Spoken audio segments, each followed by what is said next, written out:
Chapter 1601. What happened today must have traumatized him. Even in his deep sleep, he would occasionally sob and murmur, "Nianma will be a good boy. Mommy, don't lose Nianma." His big head snuggled in her arms before he could continue to sleep. Imo opened his eyes and looked at the top of the bed. His eyes were flickering with uncertainty. She raised her hand to touch her forehead. Intuitively, she felt that her carefree life was coming to an end. This little guy had only been with her for a day, but he had already become her weakness. She turned to look at the child beside her and carefully observe his eyebrows and eyes. She had already treated his eyes. The swelling had gradually subsided and returned to its original appearance. At this moment, his eyelashes were still a little playful. They covered his eyes and formed a dense silhouette, which made people want to kiss them. Suddenly, she smiled gently. If your child was still alive, he should be as cute as him. Somewhere in her heart, there was a sudden pain. It was as if a long-sealed scar had been exposed. She touched her chest with her fingers. She did not know who she was trying to persuade. "Silly, that child is not meant to be with you. Let it go.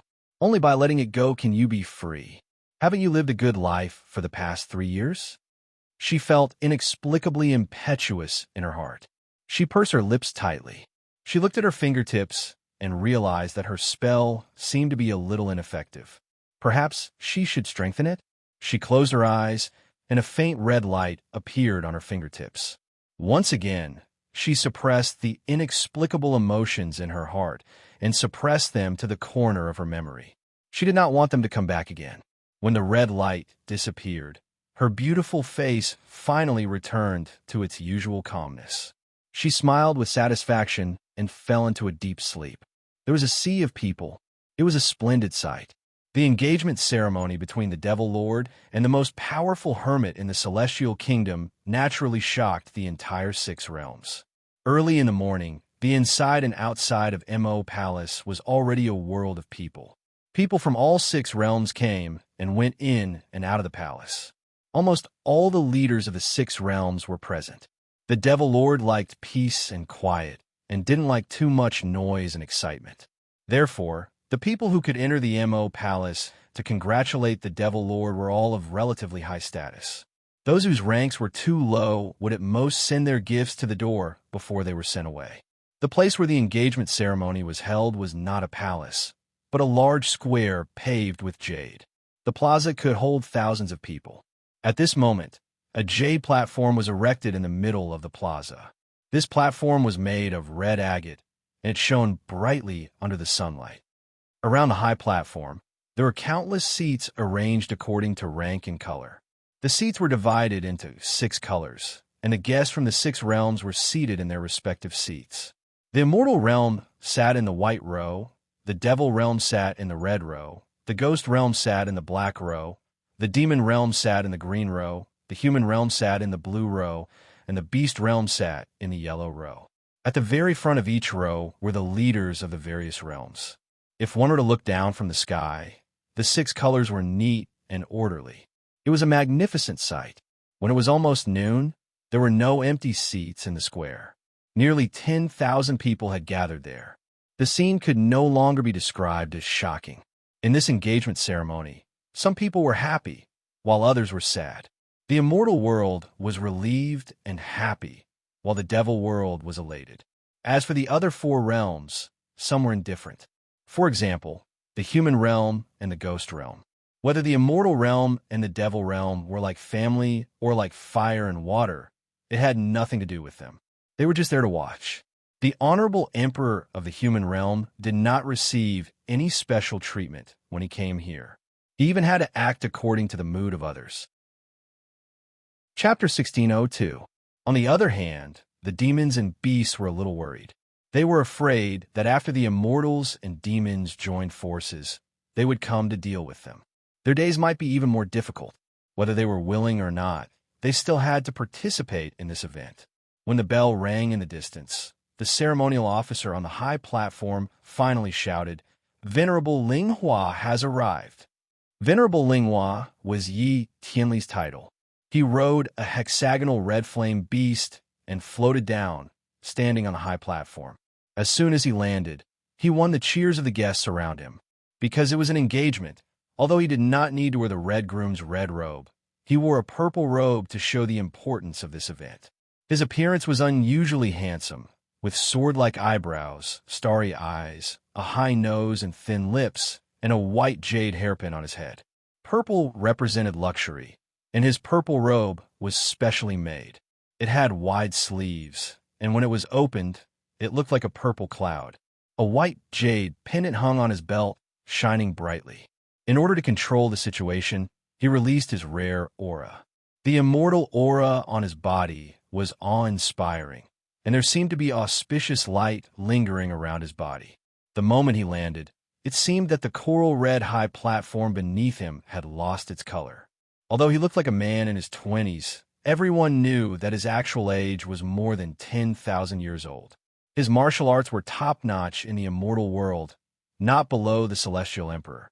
Coupled with his handsome appearance, no matter where he went, he could cause a sensation. At this moment, there were many unmarried girls below the stage. When they saw him like this, many of them were already starry-eyed. The girls from the demon world were more shrewish, and they had already started cheering loudly. Yi Tianli's thin lips curved slightly. He was obviously used to this scene, neither servile nor overbearing. He bowed in a circle and said some polite words that could only be said in such an occasion. His voice was as clear as jade, and it reverberated throughout the square, pushing the atmosphere of the scene to a climax. Yi Tianli was calm on the surface, but he was still a little proud in his heart. Not everyone could handle this kind of situation. Look at the Celestial Emperor.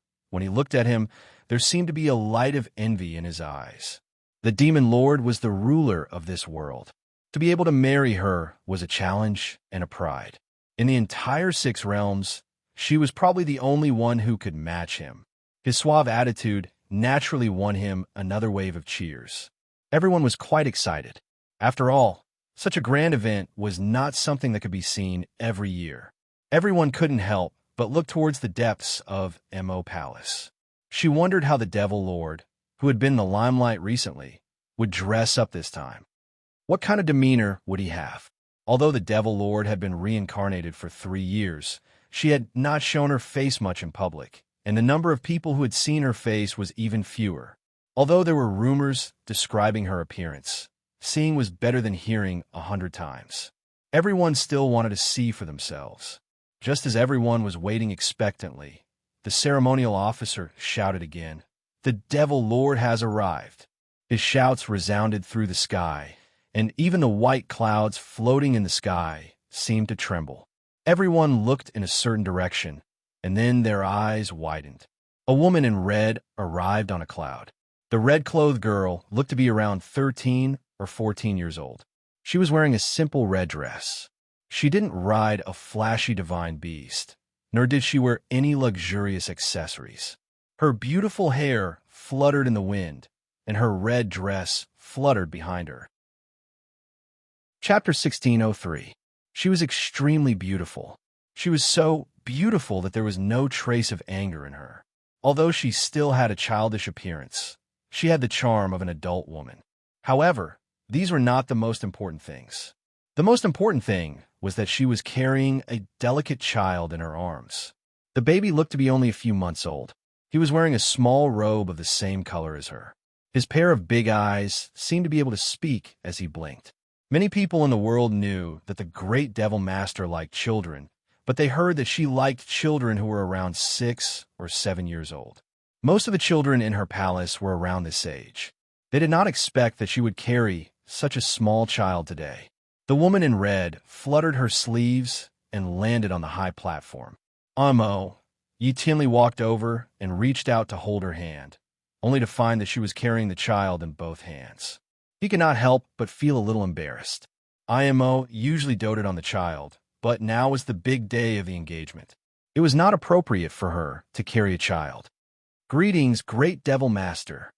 Except for the emperors, everyone else got up and knelt. Imo looked around and lazily said, "Rise." Her voice was cold and crisp. Everyone got up and sat down. The ceremonial officer stepped forward and asked, "Great Devil Master, shall we proceed with the ceremony?" Imo nodded. Yi Tianli stood side by side with her and sent a directed audio to her. Mo, can you let the others carry the child first? Mo smiled lazily. I can carry the child myself. I don't need anyone else. She reached out and pinched Nianma's face. Isn't that right, little thing? She said this sentence in a normal tone. Shun Nianma immediately held Mo's arm and stared at Yi Tianli vigilantly. Yes, I only want my mother. You are a bad guy. Don't even think about separating us. The little guy's voice was unusually loud. Almost everyone in the audience heard it. Everyone's eyeballs almost fell out of their sockets. Mother. In this continent, this was not a title that could be used casually. Only biological children could use it. Did the Great Devil Master have a son? Or was it because the Great Devil Master and Yi Tianli could not control their feelings for each other these days? But it didn't seem right. The child seemed to be very wary of Yi Tianli. It didn't seem like his. Yi Tianli naturally knew what everyone was thinking. He coughed lightly and smiled. Mo, I know that this child was born from stone. His origin is strange. It's not strange that you treat him as a treasure. I like him too. After we get married, I'll treat him like my own. It sounded like a passionate confession, but in fact, it indirectly explained the origin of Shen Nianma to the people. Only then did everyone come to a sudden realization and stop making wild guesses. However, looking at the child, they all felt that it was rare. Nurtured in the stone? Wouldn't that mean he was born from heaven and earth? Normally, this kind of child was a genius who could seize the good fortune of heaven and earth. The celestial emperor of the celestial world stared intently at the child. He could vaguely see a faint light enveloping the child's body. That light was like a celestial, yet not celestial, like a demon, yet not a demon. It was very strange. The celestial emperor really wanted to take a good look at this child. He stood up and bowed to the Devil Master. Devil Master, why don't you let me hold this child for you first? It would be inconvenient to hold him during the engagement ceremony. No, I don't want an uncle to hold me. I only want my mother to hold me. Shen Nianma immediately said. The celestial emperor was speechless. He still looked like a young man. How did he become an uncle? Chapter 1604. The celestial emperor was speechless. He still looked like a young man, right? How did he become an uncle? Mo casually said, It is just a ceremony. I can handle it if you want to carry him. The little guy cried so much yesterday, and today he kept clinging to her and insisted that she carry him. It was rare for her to feel guilty about the child, so she carried him. She did not take the engagement ceremony seriously. It was just a formality. Carrying the child was nothing. She did everything according to her heart. If she liked it, she would do it. If she did not like it, she would not do it. She did not have the concept of good and evil. Since she was so insistent, no one dared to force her. Although Yi Tianli was unhappy, he could not say anything else. He looked up at the sky and gently said, Mo, shall we start? Mo nodded. Okay. Yi Tianli immediately signaled to the officiator. The officiator nodded and went to prepare. Shen Nianma was anxious. He looked around desperately. Why was his father not here yet? If his father did not come, his mother would not want him anymore. The engagement ceremony in this continent was different from other places. They needed to worship the heavens and earth. They also needed to pour the rootless water into the wine glass. The man and woman who were going to be engaged had to drip their blood into the glass and mix it with the wine. The man and woman shook the glass together. When the liquid in the glass was completely mixed, they used a spell to pour the wine on the ground. The bigger the area, the better. Yi Tianli felt that with his and Mo's kung fu, the wine would definitely turn into a rain of wine. It would be the best story in history. During the engagement ceremony, the fresher the rootless water, the better. It was best to get on the spot at the beginning of the ceremony. That would be perfect. The rootless water could be collected by the officiator or by the man himself. It depended on the man's kung fu. This time, Yi Tianli naturally wanted to collect it himself. The officiator brought him a jade container that was specially used to collect the rootless water. The container was specially made. It was green like jade, and the shape was also antique. Yi Tianli took it in his hand and raised it high above his head. Under his sleeve, he cast a spell and murmured. After a while, clouds began to accumulate above his head, gradually forming a rain cloud. After a while, rain finally fell from the rain cloud. As the rain continued to fall, Yi Tianli spun in the air to catch the falling raindrops. In less than half a cup of tea's time, he finally caught half of the jade container. When he caught the raindrops, his movements were graceful, and his purple robe swayed, earning him another round of applause. Admiration flashed in the eyes of the praising officer who often presided over ceremonies. He often caught this kind of rootless water, but in order to summon the rain clouds, it would take at least the time of an incense stick to burn for the raindrops to fall. Moreover, he could not catch all the raindrops that fell, so some of them would fall on the host's high platform. However, not a single drop fell from Yi Tianli. There was not a single drop of rain on the ground either. Other than the fact that there was a little too much rootless water in the jade container, there were no other flaws. It was perfect. Yi Tianli stood still. He looked at the cup calmly and smiled. "Mo, I did not disappoint you." She slowly walked to Mo's side. "We can begin now." He flicked his fingertip, and a drop of blood flew high into the air and fell into the wine-glass-shaped container. Mo's eyes fell on the cup. She slightly hesitated. She raised her fingertip and was about to flick a drop of blood when Shun Yinma, who was in her arms, suddenly sneezed. Chapter 1605. Apparently, Yi Tianli was not prepared for this. He was waiting for Mo's blood to drip into the glass, so he could not avoid it and let a few drops of saliva into the glass. Shin Yinma's sneeze was so powerful that it even made the liquid in the glass ripple. Yi Tianli was speechless. Mo was speechless. All the guests were speechless. Yi Tianli's hand that was hidden in his sleeve was trembling. He was willing to bet that this kid did it on purpose. His handsome face was a little pale, but he could not lose his temper in front of a child in public. Shin Yinma looked at him innocently and even rubbed his nose with his little hand. He muttered, "My nose is itchy." Mo raised her hand to touch his forehead. It was cool, and there were no signs of fever. She looked at the kid again and saw that he had already hugged her neck and put his head on her neck. He rubbed his head against her neck and said, "Mother, I feel dizzy." This kid's little face was tender, and his soft breath blew on her neck, making her heart warm. She wanted to scold him, but she swallowed back her words. Instead, she raised her hand and patted his back. "Be good." Yi Tianli could not say anything else at this time. The liquid needed to be worshipped and could not be blasphemed. There was a child's saliva in the glass, so it was considered dirty and could not be used again. He had to pour the liquid away and use the cleaning spell to clean the glass. Then, he cast the spell again. Shin Yinma was still in his mother's arms. He was still very anxious. Where did his father go? Why was he not here yet? If he delayed any longer, the bad man who wanted to take his mother away would make the second glass. He could not sneeze again, could he? Moreover, Yi Tianli would certainly be prepared. He was afraid that the same trick would not work. Should he wait for Yi Tianli to bring the glass again and pee when he was not prepared? But he was not wearing open-crotch pants.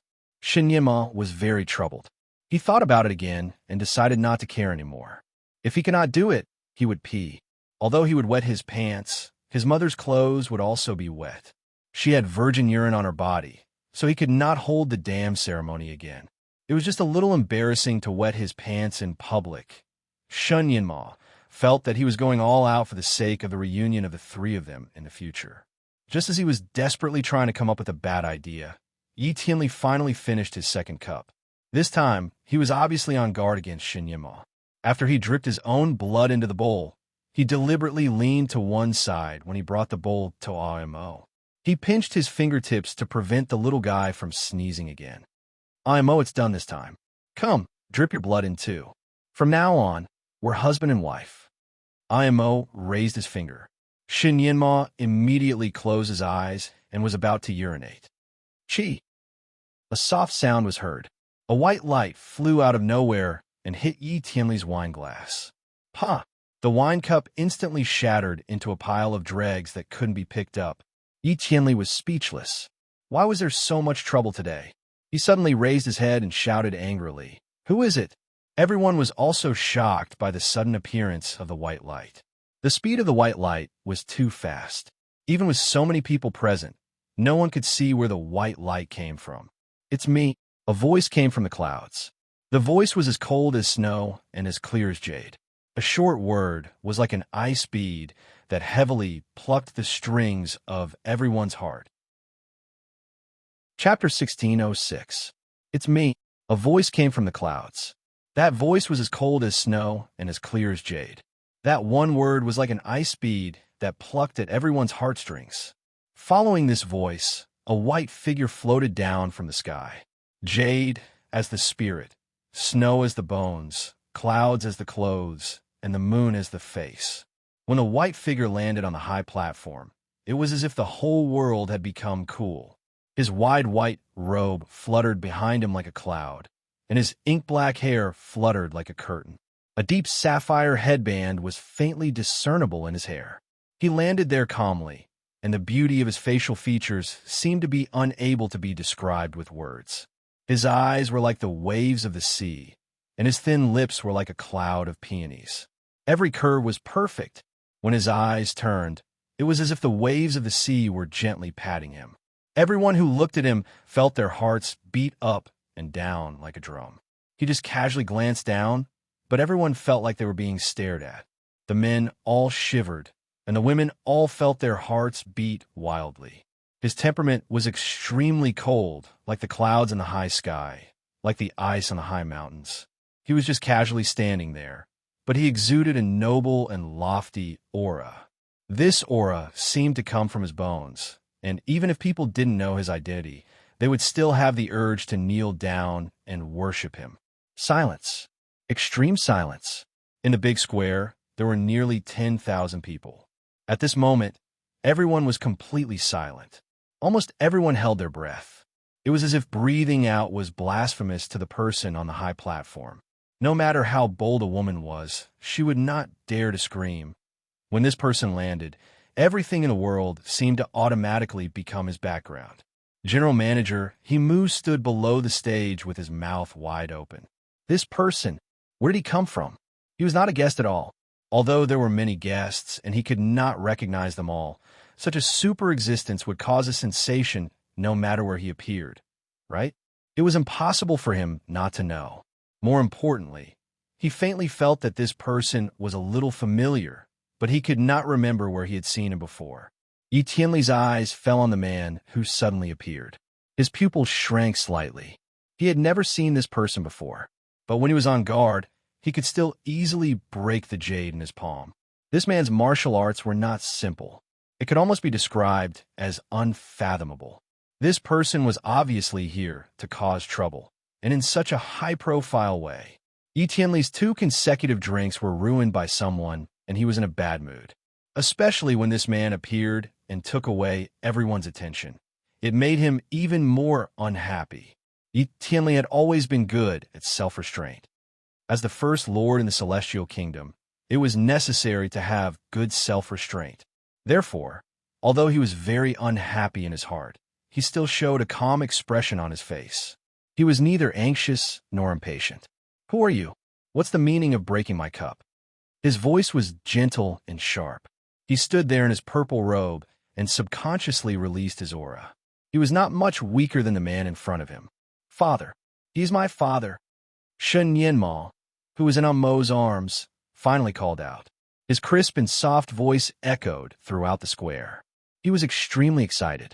His father had finally arrived. He finally didn't need to use a virgin boy's urine to force his mother to go back and change clothes. He waved his little hands and was so happy that his eyes turned into crescent moons. He was so happy that he almost flew into the air. Yi Tianli was speechless. How could a child who jumped out of a rock have a father? Chapter 16:07. Naturally, he did not take Shen Yanma's words to heart. He stared at the man in white and asked, "Who are you?" The man in white was Shun Jili. He smiled faintly and looked at Shen Yanma. "The child called me father." Shen Yanma added, "He is my biological father." He proudly raised his little head and hugged Mo's neck to ask again, "Isn't that right, mother?" Father, mother, child. These names are like a bomb that shocked everyone present. Everyone's expression could only be expressed with one word: zero. Yi Tianli paused and smiled. So, you are the child's godfather. It seems that when he was in the stone, you were the one who took care of him. This is nothing. May I know why you are here this time? Are you here to take the child back? He tried his best to smooth things over, trying to dissolve the increasingly strange atmosphere. Shun Jili was too lazy to pay attention to him. His eyes fell on IMO and smiled. It has been a long time since we last met. How have you been? His voice was soft and low, as pleasant as a guqin. It was also like the spring breeze blowing through the treetops. It warmed people's hearts in an instant. IMO tilted her head and looked at him. Her eyes were deep and clear like glass. Finally, she spoke. Her voice was as indifferent as usual. Who are you? After this sentence, the atmosphere became even more awkward. Everyone was guessing the man's identity and the cause of the whole incident. Naturally, at this time, everyone's gossipy cells began to be activated. They had already imagined a melodramatic drama. Shinjuli's eyes narrowed slightly. There was a flash of sadness in his eyes, but he smiled. You don't know? Well, there is still a long way to go. It is not too late for us to get to know each other again. His words were filled with an invisible domineering aura and determination to win, which made the people below the stage shocked again.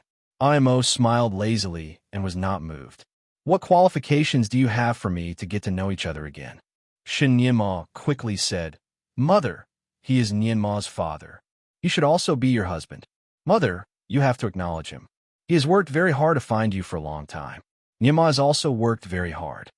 Although the boy's words could not be trusted, there was too much information contained in his somewhat incoherent words.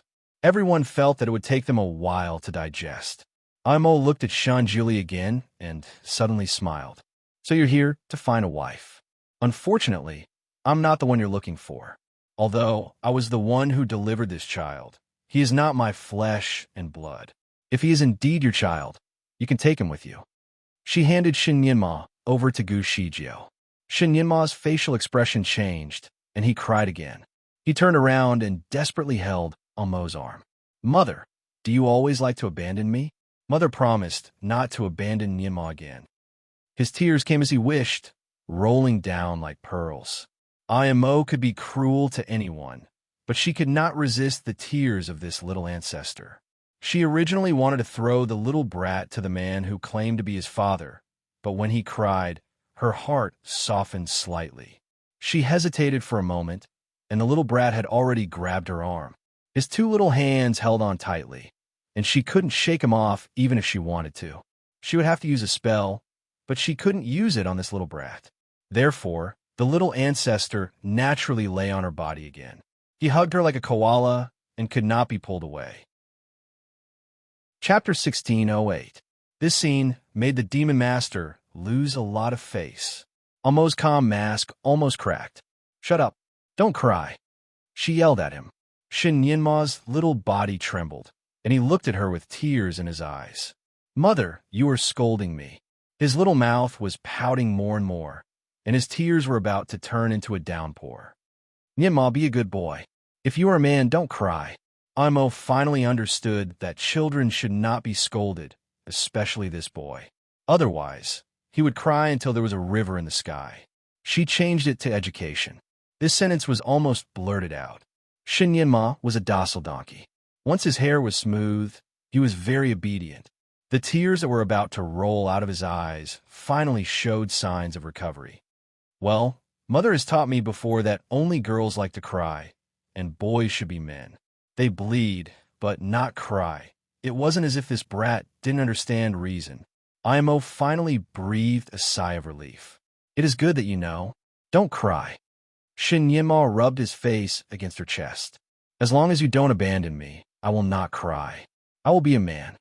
This boy was not an ordinary person who changed the rudder according to the wind. He even knew how to threaten.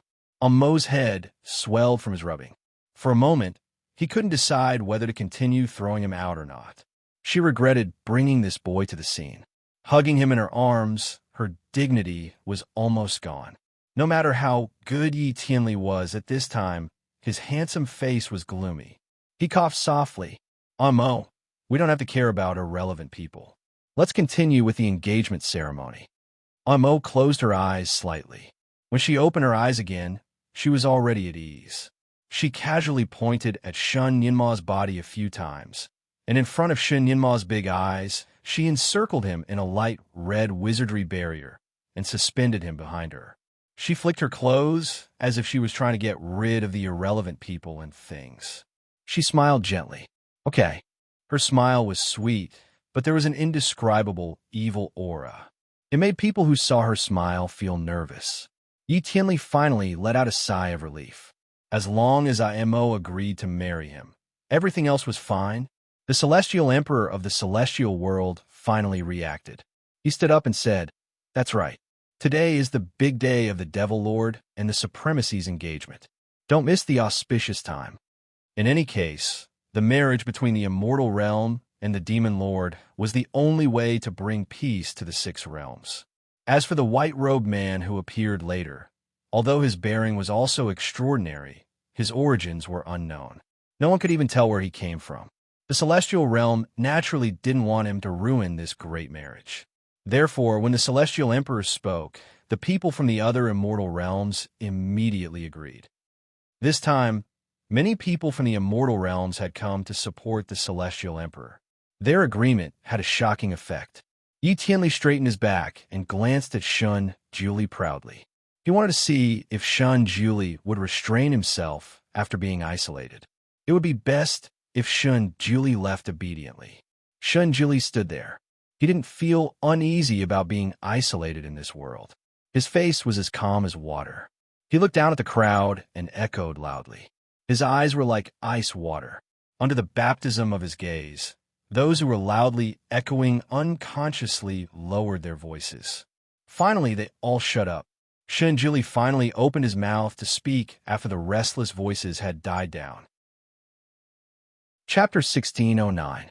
He looked at Ning Xuemo. I heard that the demon lord once said that she would marry the strongest person in the world. Everyone in the mythical continent knew this. So, Imo did not deny it. That's right. Shun Julie smiled.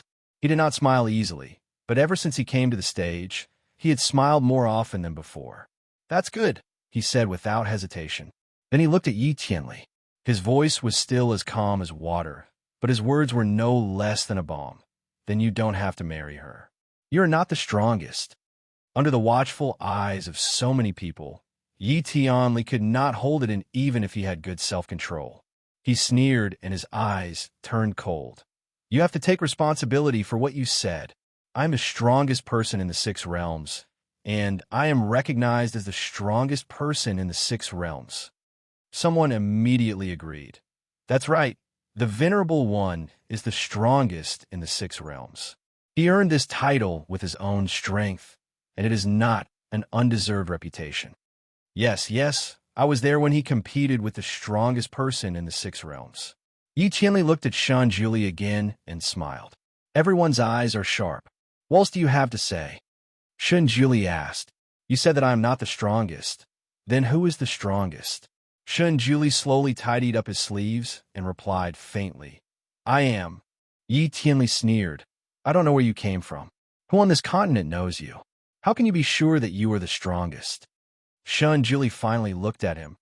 Does being the strongest have anything to do with one's background? He then turned to Imo. The demon lord only said that she wants to marry the strongest person in the six realms, right? Did you specify that I need to verify my background? Imo pursed her lips. She replied indifferently, no. Shun Julie smiled. That's it. As long as Momo marries the strongest, and I prove that I am the strongest, Momo will marry me, right? Imo. She couldn't deny it. The celestial arch below the stage couldn't hold himself back any longer. He stood up and asked, Then how do you prove that you're the most powerful being? Shun Julie's gaze returned to Yi Tianli. Since he is the strongest person on this continent, wouldn't it be enough if I defeat him? Yi Tianli, Shun Julie looked down at him condescendingly. Or is Venerable Yi afraid to accept the challenge? Yi Tianli took a deep breath. He had been in this continent for many years, so he was not a rookie. He was not someone who could be intimidated by a few words. He raised his head slightly and chuckled. So you are here to cause trouble. It's not that I don't dare to accept the challenge, but today is the wedding day of my engagement with the Demon Lord. It's not that I don't want to fight, but today is the wedding day of my engagement with the Demon Lord. If Your Excellency wants to compete, why don't you wait for me to complete this ceremony before choosing another day to compete with Your Excellency? He was also very cunning. His words were not degrading, and he could continue to complete the engagement ceremony without being criticized by others. Shun Julie's lips curled up. How could he not see through Yi Tianli's scheme? Since the Demon Lord wants to be engaged to the strongest person, how can you complete this engagement ceremony now that your identity as the strongest person has not been confirmed? Do you take the Demon Lord's oath as a joke? Shun Julie did not bicker with others easily. In his opinion, it was best to act quickly. Chapter 16:10.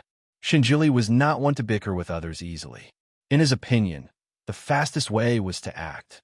However, just because he did not want to bicker with others did not mean that he would not say anything.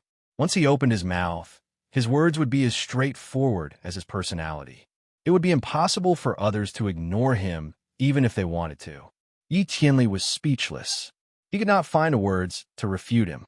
Shinjuli took another step forward. Or do you think that you are no match for me and do not dare to accept the challenge? Yi Tianli took a deep breath and snorted. You are just trying to provoke me. I will not. He was about to marry his wife, and he did not want to add unnecessary variables. That's right, that's right. Venerable Yi is recognized as the strongest. There's really no need to waste time by competing with others. If at this time, a few people casually come up and say that they want to challenge Venerable Yi, wouldn't it be a mess? In my opinion, it is more important to hold the ceremony first. Don't miss the auspicious time. The Heaven Emperor also stood up for Yi Tianli. Are you afraid of missing the auspicious time? Shun Juli looked up at the sun that was about to move to the middle of the sky and smiled faintly. It won't be missed. He waved his sleeve, and a faint white light instantly enveloped the entire place.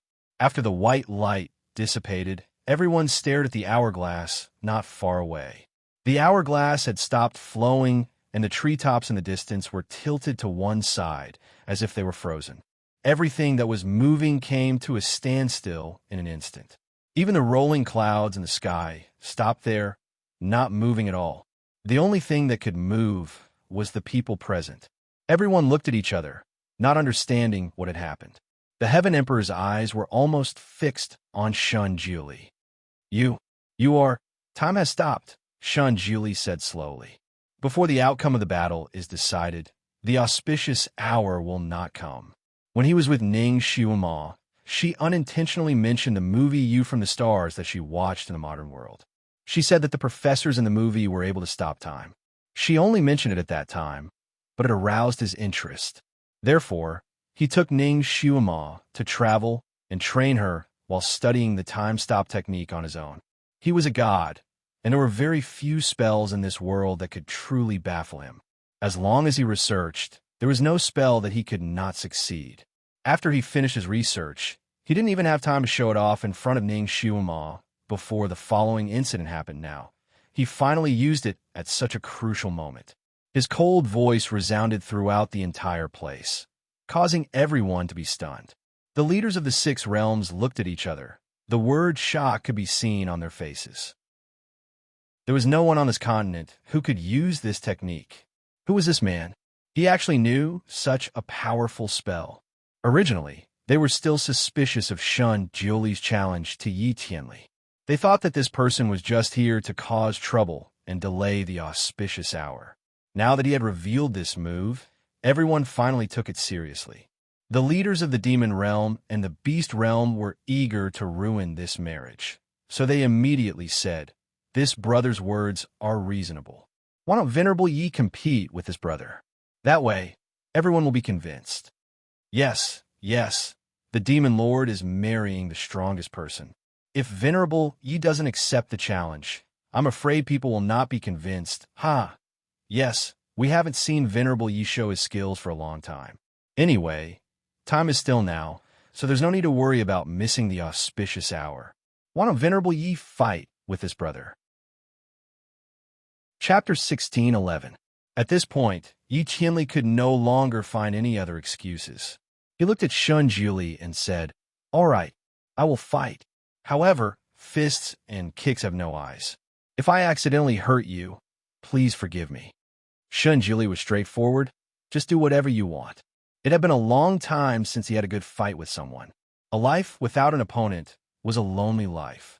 Hopefully, Yi Qianli lived up to his title as the strongest person in the continent and could withstand a little beating. He had been unhappy with him for a long time. Almost everyone was excited to see a heavyweight fight at the engagement ceremony. Yi Qianli waved his hand, and the loose purple robe on his body was thrown to the side. Inside, he was wearing a tight green robe. It looked like he had slender shoulders and narrow buttocks, which made his body look even more slender and straight like a bamboo. Shun Juli rolled up his sleeves and tucked in the corner of his robe. He waved the jade flute in his hand and said, "What does the strongest person want to compete with?" Yi Qianli snorted and said, "Whether it's swordsmanship, spells, or even zither skills, I am willing to accompany you." Shun Juli's eyes flashed slightly. He discussed with him, "Why don't we compete with each other? No matter which one you win, you win. How about it?" Yi Qianli was speechless. He was also a very proud and conceited person. He had never met a real opponent on this continent. Of course, the Devil Lord was an exception. The Devil Lord was the ruler of this world. It was not embarrassing for him to lose to her. However, who was this man in white in front of him? He did not even know where he came from. Shun Juli's words were like a slap to his face. Yi Qianli said angrily, "Since I have agreed to compete with you, it must be fair. I don't need you to go easy on me. I just want to end this battle quickly. You can choose one." Shun Juli said calmly, "No matter what I choose, you won't stand a chance if it's decided in one battle." He looked at Yi Qianli from head to toe and finally looked at him. "What are you best at?" Yi Qianli was speechless. The person opposite him spoke calmly, but Yi Qianli felt deeply humiliated. There were people below the stage who liked to join in the fun. One of them, who was beaten up badly by Yi Qianli, immediately shouted, "Venerable Yi is best at swordsmanship." Shun Juli nodded. "Then let's go with the sword." Yi Qianli looked at the long sword hanging on Shun Juli's waist and smiled. "Are you going to use that sword to compete with me?" Shun Juli stroked the hilt of his sword and raised his eyebrows. "So what?" Yi Qianli smiled coldly. In this continent, there were many sword immortals who practiced sword arts. Anyone who had learned something would be able to cultivate an immortal sword. The immortal sword would change its size according to the person's will and could be placed anywhere. Only those who had yet to become immortals would wear swords on their bodies. Therefore, when Yi Qianli saw Shun Juli's outfit, he could not help but laugh. After all, he had lived in this continent for tens of thousands of years and was very knowledgeable. He could see that the sword hanging on Shun Juli's waist was indeed a sharp sword, but it was not an immortal sword. If Yi Qianli used this sword to compete with him, he could break it in minutes. Yi Qianli raised his hand, and a light flashed in his palm. A green glazed sword appeared out of nowhere. The sword was thin and sharp, shining like a lake under the sunlight. He smiled.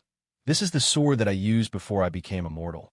Since you are using an ordinary sword, I will also use the worst one, lest you say that I took advantage of you." Celestial Arch. He thought that the Demon Lord and Yi Qianli had been together for so long that they would have feelings for each other and would side with Yi Qianli. He did not expect that. Yi Qianli's face turned slightly pale, and his heart was a little bitter. He had been with her for more than a year, and yet he was unable to make her fall in love with him. It was also a failure. Shun Juli's gaze fell on Imo, and a trace of sadness flashed through his eyes. He was not afraid of her hatred, nor was he afraid of her giving him a hard time. He was only afraid that she would treat him like a stranger. If she still hated him, she would definitely not agree to this competition. In order to anger him, she might even stubbornly insist on marrying Shun Juli. At the very least, she would not agree to let Shun Juli marry her again, but she did not care now. Chapter 16:13. She had completely forgotten about him. The Sky Emperor coughed softly and said, "Since the Demon Lord has said so, It means that you agree to this competition. I think that in order to be fair, it's better to have 2 out of 3 rounds. We can't decide the winner in 1 round. Onlookers would never complain about too much trouble. As soon as he said this, everyone naturally agreed and want to watch a few more rounds. The Demon Lord, Mo, also seemed to be interested. She nodded and said, "Then let's have 2 out of 3 rounds." She had the highest status now, so this sentence naturally made the final decision. Yi Tianli was actually angry just now. That's why he said 1 round to decide the winner. He was also afraid that if the person in front of him was a sword master, he would lose and everything would be over. Originally, when he competed with other people, there were also several skills. The Demon Lord's husband naturally could not only be good at one. Shun Juli did not care about the number of rounds. He had lived for a long time and had studied almost everything. However, he had a bad habit. No matter what he learned, he wanted to be the best. He would only stop when there was no room for further research. Although he lost his memory once every few hundred years, he would not lose the skills he learned. Subconsciously, he would still do it. Therefore, there were very few things in this world that he did not know. Now, that someone proposed 2 out of 3 rounds, he naturally had no objections. It was just a few more rounds of torture. He had no objections. Since the parties involved had no objections, this matter was settled.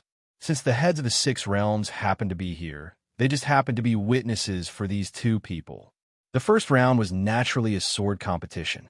Even if they were to fight, it could not be held on the high platform where the engagement ceremony was held. Yi Tianli waved his hand and summoned the red flame beast.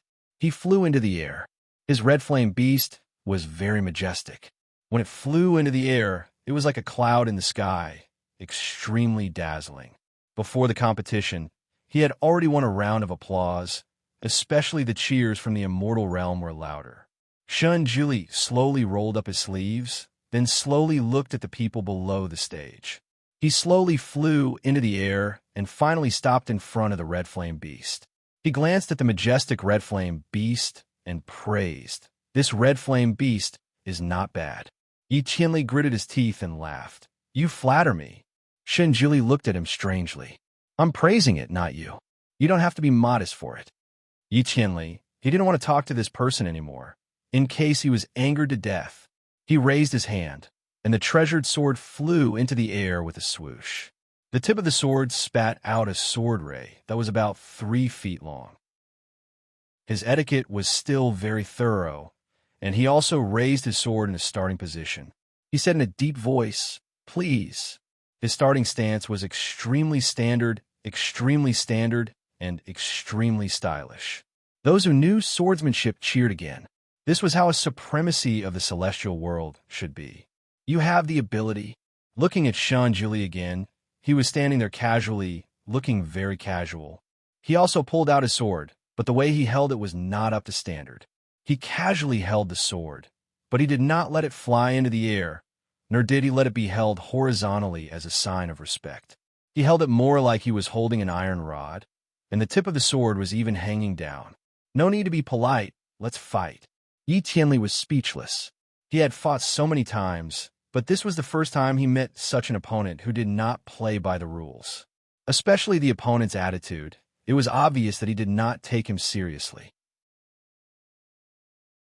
Chapter 16:14. He was a venerable of the immortal world, while his opponent was just a white robe that popped out of nowhere. He did not even have an identity. Yi Tianli felt that it was beneath him to compete with him. Naturally, he would not make the first move. Moreover, he was very confident in his swordsmanship. After all, he had defeated countless swordsmen. God knows how many people cried for their parents. He now had the intention to kill Shun Juli. The more he wanted to kill, the more gentlemanly he would be. Therefore, he smiled slightly. "I will give you 3 moves. After 3 moves, he would be able to kill everyone. No one would say anything even if he turned this person into a human stick." Although Shun Juli did not have many opportunities to fight in his life, every fight he fought was shocking and earth-shattering. After so many fights, he had always been the one who gave others 3 moves. Now, someone actually wanted to give him a handicap. He felt that it was quite strange. He held his sword and looked at the first person who dared to eat crabs. Do you really want to give me a handicap? Of course. Yi Tianli answered firmly. He squinted his eyes and looked at Shun Juli. He thought that Shun Juli would have a humiliated expression on his face, or that he would refute him angrily. If it was more intense, this opponent might proudly say that he would give him a handicap of 3 moves. Of course, the most gentlemanly way would be for Shun Juli to make 3 slashes in the air to show that his opponent gave him a handicap. Then, the fight would officially start. Yi Tianli felt that with Shun Juli's character, the possibility of him taking the last step was probably the highest. However, he obviously misjudged Shun Juli's attitude. Shun Juli did not have a trace of anger on his face. He even smiled and praised him. You have courage. Then I won't hold back. He raised the sword in his hand and stabbed it out. His sword did not have any fancy movements. The only characteristic was that it was fast. It was unprecedentedly fast. Even lightning could not compare to his speed at this moment. Just as he finished speaking, the tip of the sword in his hand was already pointing at Yi Tianli's forehead. Shun Juli's sword did not even have a dazzling sword aura, but the murderous aura on the sword was sharper than the edge of the sword. Before the fierce sword aura even reached Yi Tianli's eyes, it had already caused him pain, as if his skin was being torn apart. Yi Tianli was indeed worthy of being called the strongest person in this continent. His reaction was not ordinary. When the opponent's sword was about to reach him, he subconsciously bent down. Suddenly, he felt a chill on the top of his head. The green jade hairpin on his head instantly broke into 2 pieces. His flowing hair instantly fell down like flowing water. This was because his reaction was extremely fast. If his reaction was slightly slower, his hair would have been shaved bald. He took a few steps back like flowing water, and his palms were already sweating. The strongest person on the continent had her hairpin severed in a single move. Everyone who was watching the battle below sucked in a breath of cold air. Almost everyone's eyes were focused on Shun Juli. Almost everyone present was an expert in martial arts. Naturally, they were able to see Shun Juli's move clearly. It was a very common move. Almost everyone present knew how to use it, but no one could achieve the same effect as Shun Juli. It was light and agile. It was indescribable. No one would have thought that this move could be used in such a way. It could also be so powerful. Good. Finally, someone shouted. Father, cut him. Shun Nianma, who was trapped in the wizardry barrier, could finally speak. This was the first sentence that came out of his mouth. Imo glanced at him sideways. She was annoyed that he was too noisy, so she casually sealed his acupoints. Of course, the opponent was a child, so she was very gentle. She only sealed his acupoints slightly, but it did not affect his body. Chapter 16:15. Yi Tianli was very quiet after his acupuncture point was sealed. He sat in the enchantment without crying or making a fuss. He only opened his big eyes and watched the development of the situation outside. He was as obedient as a kitten. IMO was happy that Yi Tianli was finally obedient. He did not expect Yi Tianli to open his acupuncture point by himself. He even hurriedly shouted out such an important sentence. When Ning Xuema looked at him, he immediately sat up straight and pursed his lips. He was acting like an obedient child again. Of course, there were more people who were on Yi Tianli's side. At the very least, the immortal world shared the same hatred as him. Many people below shouted for him to be careful. Shun Juli automatically filtered out the voices below. He glanced at Yi Tianli. Your reaction is not slow. Shun Juli's comment was simple. Shun Juli rarely complimented others, so it was rare for him to praise Shun Juli. Yi Tianli's skill was still a little beyond Shun Juli's expectation. His move just now seemed ordinary, but in fact, it was his ultimate move. In this world, there were not many people who could withstand his move. Even if Shuilan was here, if he used this move, he would probably suffer a great loss. But he did not expect Yi Tianli to be able to dodge in time and only lose a hairpin. This person was indeed very capable. If he trained well, he would be a real opponent. Shun Juli was sincerely praising him. Yi Tianli felt that he was greatly insulted. His handsome face turned green and white. His opponent's swordsmanship was far beyond his imagination. I did not expect you to be a swordsman. Yi Tianli took a light breath and did not dare to underestimate his opponent. Shen Jiuli nodded and took his words as a compliment. He asked honestly, "Are you still going to let me use the next two moves? I can give you a chance to change your mind." Yi Tianli. He knew in his heart that he could not let Yi Tianli go, but if he changed his mind now, the Sky Sovereign below said loudly, "Lord Yi, this is a competition between the strongest. Since the other party has come to challenge you, you should treat him as an equal. This is respect for the other party. You don't have to give in anymore. Just fight seriously." His words naturally gave Yi Tianli a good excuse to step down. Yi Tianli finally heaved a sigh of relief in his heart. He cupped his hands towards Shen Jiuli and said, "If that's the case, I won't hold back anymore. Let's have a fair fight." "Smart." Shen Jiuli praised him. "You can make the first move this time." Yi Tianli made up his mind and attacked immediately. He was anxious to regain the face he had just lost, so he used his killer move right from the start. The green glazed sword transformed into countless swords in the air, chasing after Shen Jiuli like a whirlwind. The rain of sword that filled the sky was extremely beautiful. However, as long as one was stabbed by one of the swords, it would be a calamity of being pierced through the intestines. Back then, countless famous sword immortals and sword devils had fallen under this move of his. It was extremely powerful. When he was dealing with other people, the maximum number of swords he could transform was 8. Now that he was dealing with Shen Jiuli, he knew that he was a strong opponent. Naturally, he could not hold back anymore. The moment he attacked, he used the highest number of transformations. One sword transformed into 36 swords. It coincided with the number of 36 celestial stars. There were no blind spots and no gaps, completely surrounding Shen Jiuli. There were only 2 ways to deal with this move. The first was to set up a barrier to block it. The second was to find the main sword and knock it away. The rest of the illusory swords would be destroyed. However, at such a close distance, could Shen Jiuli really do it? Chapter 16:16. But at such a close distance, these 36 swords looked exactly the same. How could it be easy to find the main sword? It could be said that it was a fool's dream. So after Yi Tianli made this move, he waited for a situation where there was a barrier to block it. His move also had a hidden function. Once it met a defensive barrier, it would automatically explode. The power of one sword's explosion was enough to directly blow a solid building into the sky. If all 35 swords exploded together, that would definitely be enough to make the person in front of him suffer. Even if the explosion did not kill him, it would at least break his barrier, tear his clothes, and embarrass him, taking revenge for the broken hairpin. His plan was very precise, but the person he met was Shen Jiuli, who did not play by the rules. Shen Jiuli did not set up any barrier at all.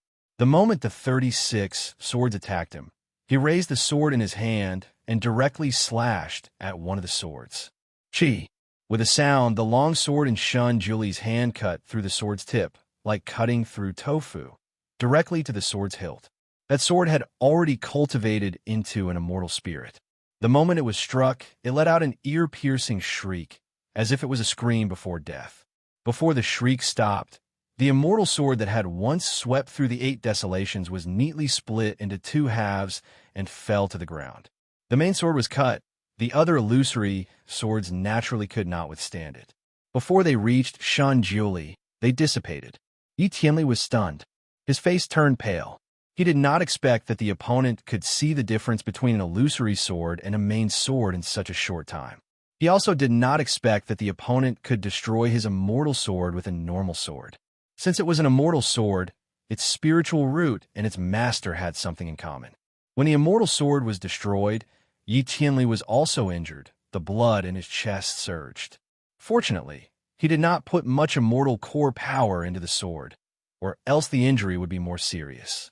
Like a whirlwind, he retreated a few steps and looked at Shen Jiuli in bewilderment. "You?" He had already seen that Shen Jiuli's sword just now was still an ordinary sword, and it was a sword that everyone could use. It obviously didn't have many tricks, but he couldn't dodge it. Shinjili did not follow up with another attack. He calmly flicked his sword and looked at Yi Tianli. You can change to another sword. Yi Tianli clenched his teeth and did not waste any more time.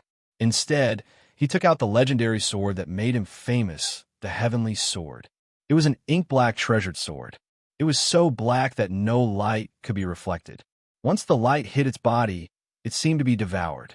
It looked strange and mysterious. The people below held their breaths when they saw him take out the sword. The Heavenly Sword, the most famous and ruthless immortal sword in the divine demon continent.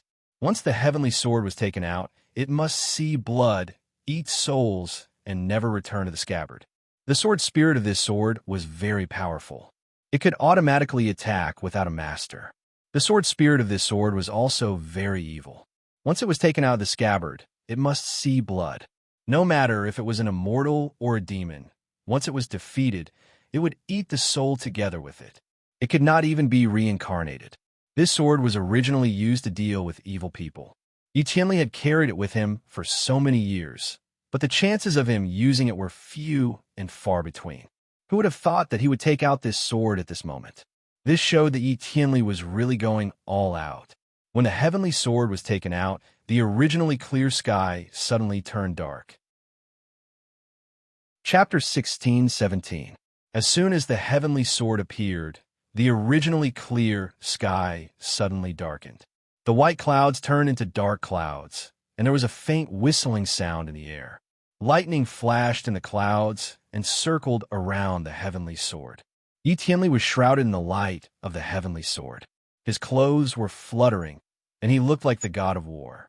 Shun Juli squinted his eyes and looked at the Heavenly Sword. He vaguely felt that the sword seemed to be a little familiar. He was a knowledgeable person. Although he did not have any memory of living in this continent, he still had an instinctive understanding of some things. This sword seemed to be the ancestor of all swords. The sword spirit in it was a bloodthirsty master who would not be happy without blood. Yi Tianli looked at him coldly. Your origin is unknown. Let the Heavenly Sword test your strength. He was too lazy to talk nonsense with Shun Juli. He flicked his finger, and the Heavenly Sword buzzed.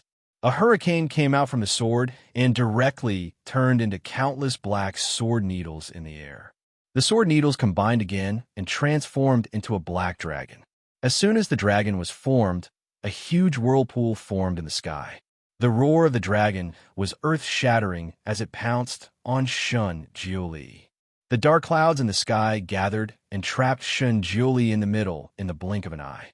Father, be careful. Shen Yinma was frightened and shouted. He suddenly stood up in the wizardry barrier and directly rushed to the wall, wanting to break the barrier and jump out. However, he forgot that this wizardry barrier was set up by his mother. His mother's current kung fu was not comparable to a little boy like him. He did not break the wizardry barrier. Instead, he bounced himself out and sat there with a thud. Fortunately, the wizardry barrier was soft, so his forehead did not have a bruise. He did not care about the flying birds in front of him. He opened his eyes and looked up. He did not want anything to happen to his father. He wanted him to be well. Whether it was his father or his mother, he wanted them all. Not one of them could be missing. He was frightened and worried that he would see his father fall from the sky with blood all over his body. Even his eyelashes were trembling. However, when he saw what was happening in the sky, his eyes opened wider, rounder. At first, the audience thought that they would see flesh and blood flying everywhere.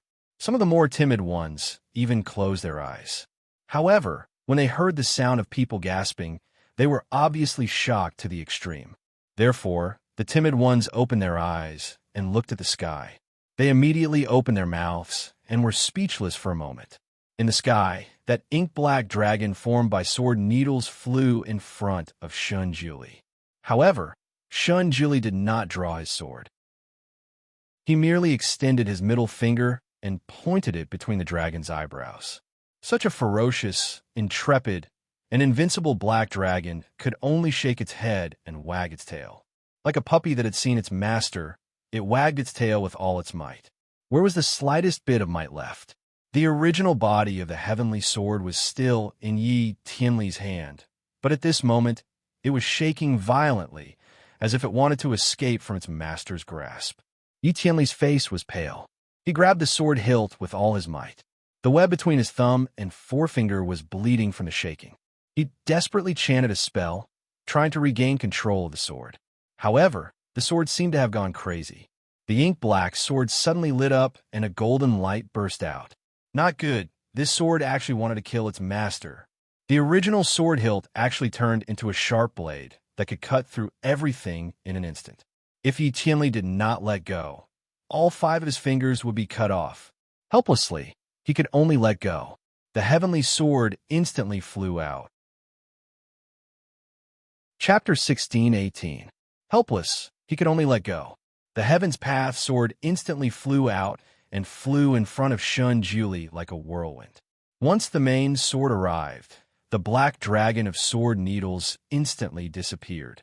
Shun Juli's finger was on the main sword's tip. The Heaven's Path sword's tip actually transformed into a round head and trembled under Shun Juli's finger. Then, the sword automatically bent and coiled around Shun Juli's arm, rubbing against his arm like a snake. It was as if it had reunited with its owner after a long time. Whereas the awe-inspiring aura from before. Shun Juli slowly retracted his hand. The sword immediately stuck close to him again. The sword hilt desperately squeezed into his palm, as if it was begging for him to caress and hold it. Shun Juli's left hand had just touched the head of the black dragon, while his right hand was still holding onto the moonlight sword. When the Heaven's Path sword came over, it desperately squeezed into his right hand, as if it couldn't wait to squeeze the moonlight sword out. It even let out a threatening dragon roar. It was the ancestor of swords. Any immortal or demon swords that had spirituality would be afraid of it and would automatically make way for it. It thought that the moonlight sword wouldn't fight with it and would obediently leave. However, it didn't expect that the moonlight sword was just an ordinary sword. It didn't have any spirituality, so even if the Heaven's Path sword came over, it still remained in its owner's hand. The Heaven's Path sword was furious. Its body suddenly lit up like a leopard showing its fangs and directly bit towards the moonlight sword. Very obviously, the Heaven's Path sword was an extremely jealous immortal sword. It wanted to take the lead before it could bite the moonlight sword. 2 snow-white fingers stretched out and clamped onto the Heaven's Path sword body. The Heaven's Path sword trembled slightly and became obedient. It unwillingly retreated and circled around Shun Juli. Finally, it wormed its way into his left palm. Fearing that Shun Juli wouldn't hold on to it, it automatically turned into a circle and wrapped itself around Shun Juli's wrist.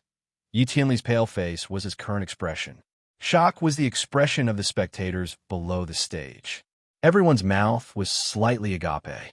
Their expressions were like people in a peaceful world who saw a dinosaur flying in the sky. Good. Father, you are awesome. Shinyama jumped up again. He laughed and jumped in the wizardry barrier, causing it to tremble.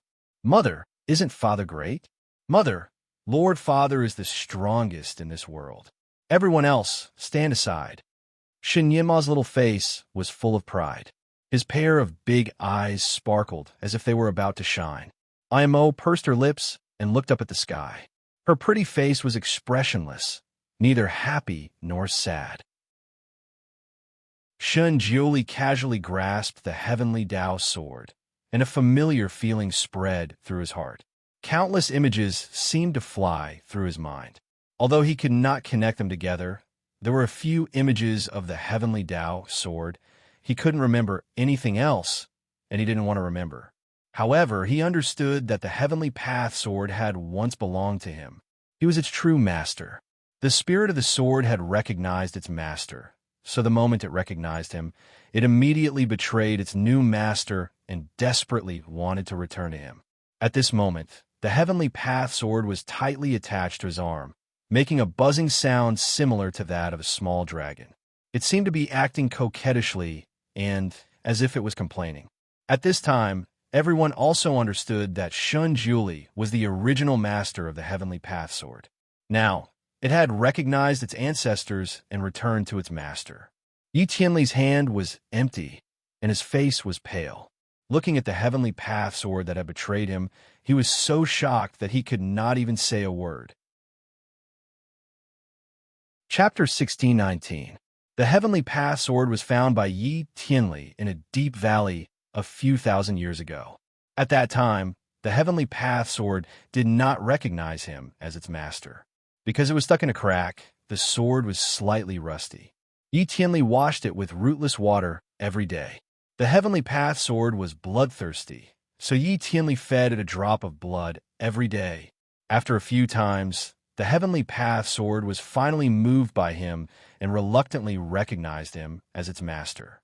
However, the Heavenly Path Sword had its own personality and would not easily fight for Yi Tianli. It would only appear proudly when it met a truly powerful opponent. Moreover, it would throw a tantrum whenever it wanted to. Once it fought, it would be completely free. If it wanted to kill the opponent, it would kill the opponent. Even if Yi Tianli wanted to go easy on it, it would not be able to take it back in advance. This time, if he was not forced into a corner, he would not have taken out the Sword Ancestor. He did not expect the Sword Ancestor to leave him at this moment. What was even more unexpected was that the Sword Ancestor actually had such a servile side. After all, he had carried the sword with him for so many years and knew the power of this sword. Even if Shun Juli did nothing and only took out this sword to fight with him, he might not be able to win. Moreover, this opponent was unfathomable. At this time, no matter how unwilling he was, he could only choose to admit defeat. Fortunately, admitting defeat at this time was not considered a loss. Yi Tianli's lips curled up, and he cupped his hands towards Shun Juli. My sword changed sides at the last moment. After all, it has followed me for so many years. How can I bear to attack it? Now, I can only. Before he could say the words admit defeat, Shun Juli interrupted him. You don't have to admit defeat unwillingly. Although this sword is my old sword, I will not use it in this array. He shook his hand, and the Heavenly Path Sword that was desperately entangling his wrist disappeared. It was obvious that he kept it in the storage space. Shun Juli still held the ordinary moonlight sword in his hand. His face was indifferent. Just now does not count. You can change to another sword. Yi Tianli. He sighed softly. I only brought these 2 swords. In other words, he did not have a third sword to use. I'll send you off. Suddenly, a soft shout came from below. A crimson long sword flew up and fell directly into Yi Tianli's hand. The crimson sword was as red as the setting sun. Its name was Sky Splitter, and it was the holy artifact of the Demon Lord. There was no weapon that it couldn't destroy, and no protective barrier that it couldn't destroy. When struck by this sword, even if one's vitals weren't injured, it would still corrode and devour one's soul, causing the soul to wail within the sword spirit. Unless the sword master was merciful and released the souls he had collected, he would suffer the pain of being devoured forever, unable to reincarnate. 3 years ago, on the day of the Devil Lord's rebirth, this sword had automatically sought its master. IMO had used it to traverse the 6 realms, defeating all opponents under the heavens and establishing her supreme status. Everyone in the immortal world knew about this sword. Naturally, Yi Tianli had heard of it as well. He had even suffered a loss under this sword. He never thought that IMO would lend him this sword today. The power of this sword was not inferior to the Heavenly Path Sword. Because IMO had personally given this sword to him, this sword was very obedient in Yi Tianli's hands. The crimson light flowed around the sword. It was like the eyes of a young girl, able to steal away a person's soul with just one glance. With this sword in hand, Yi Tianli's courage was boosted. Chapter 1620. He looked at Shun Juli, but Shun Juli did not look at him.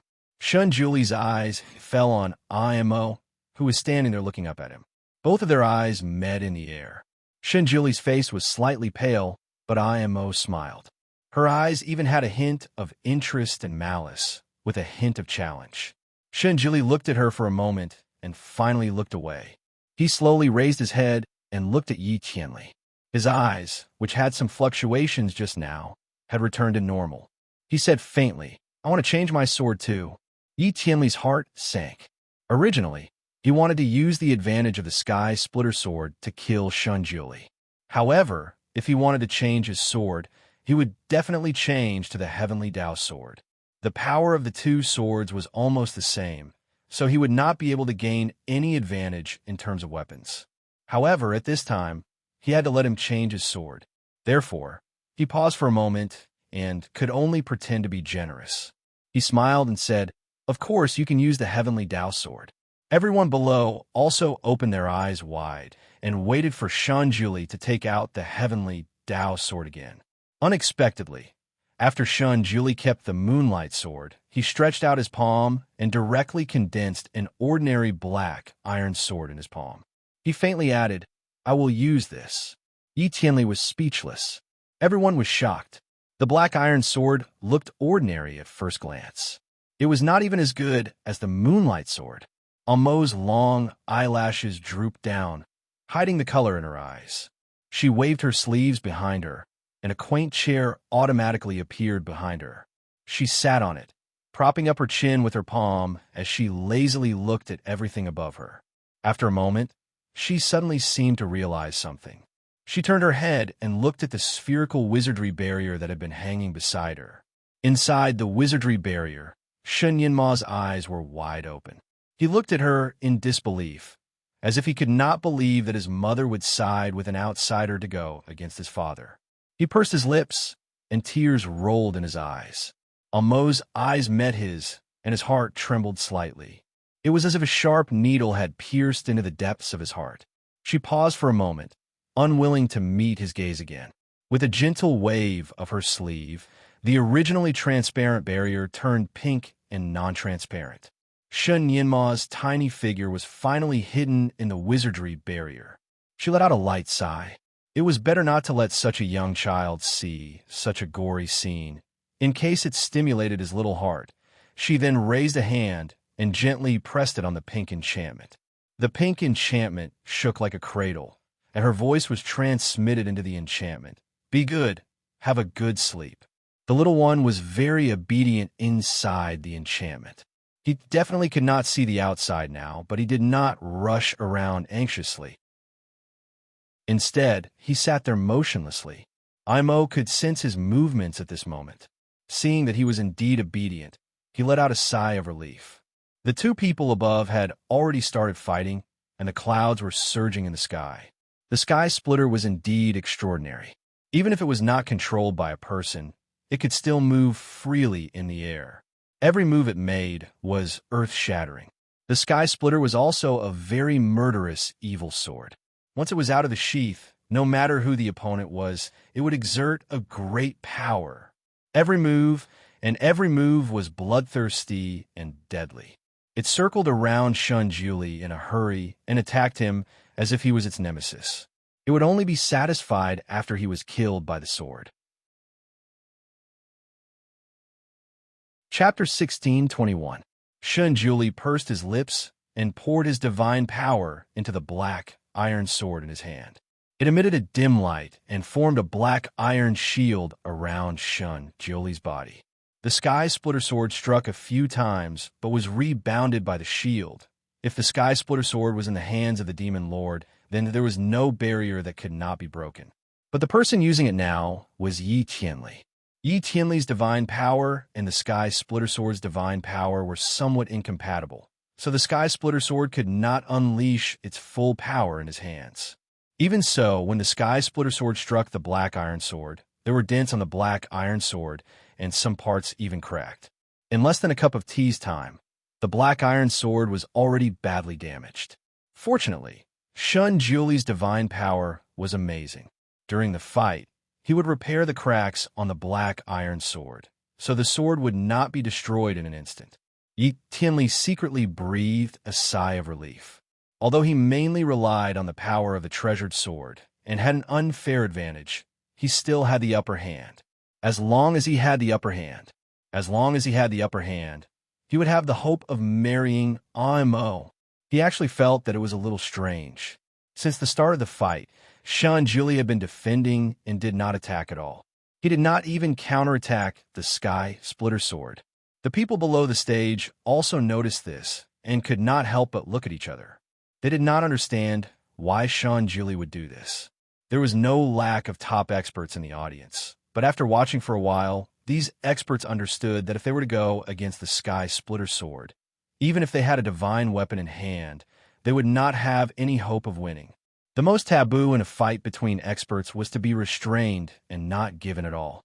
Now Julie obviously had a lot of scruples. The broken sword in his hand was actually afraid of hurting the Sky Splitter Sword and did not stab at it. Occasionally, when the two swords clashed, he would deliberately slant his sword to prevent the sword from colliding with the Sky Splitter Sword. Julie obviously had some scruples about the Sky Splitter Sword. He was at a disadvantage, but he could not bear to hurt the sword. Then to this demon lord, everyone couldn't help but turn to look at IMO. IMO sat there expressionlessly, holding her chin as she watched the fight in the sky. Her expression was very calm, so calm that no one could see any fluctuations in her heart. She was just a spectator. The two people who were fighting had nothing to do with her. At first, everyone thought that she would not help anyone.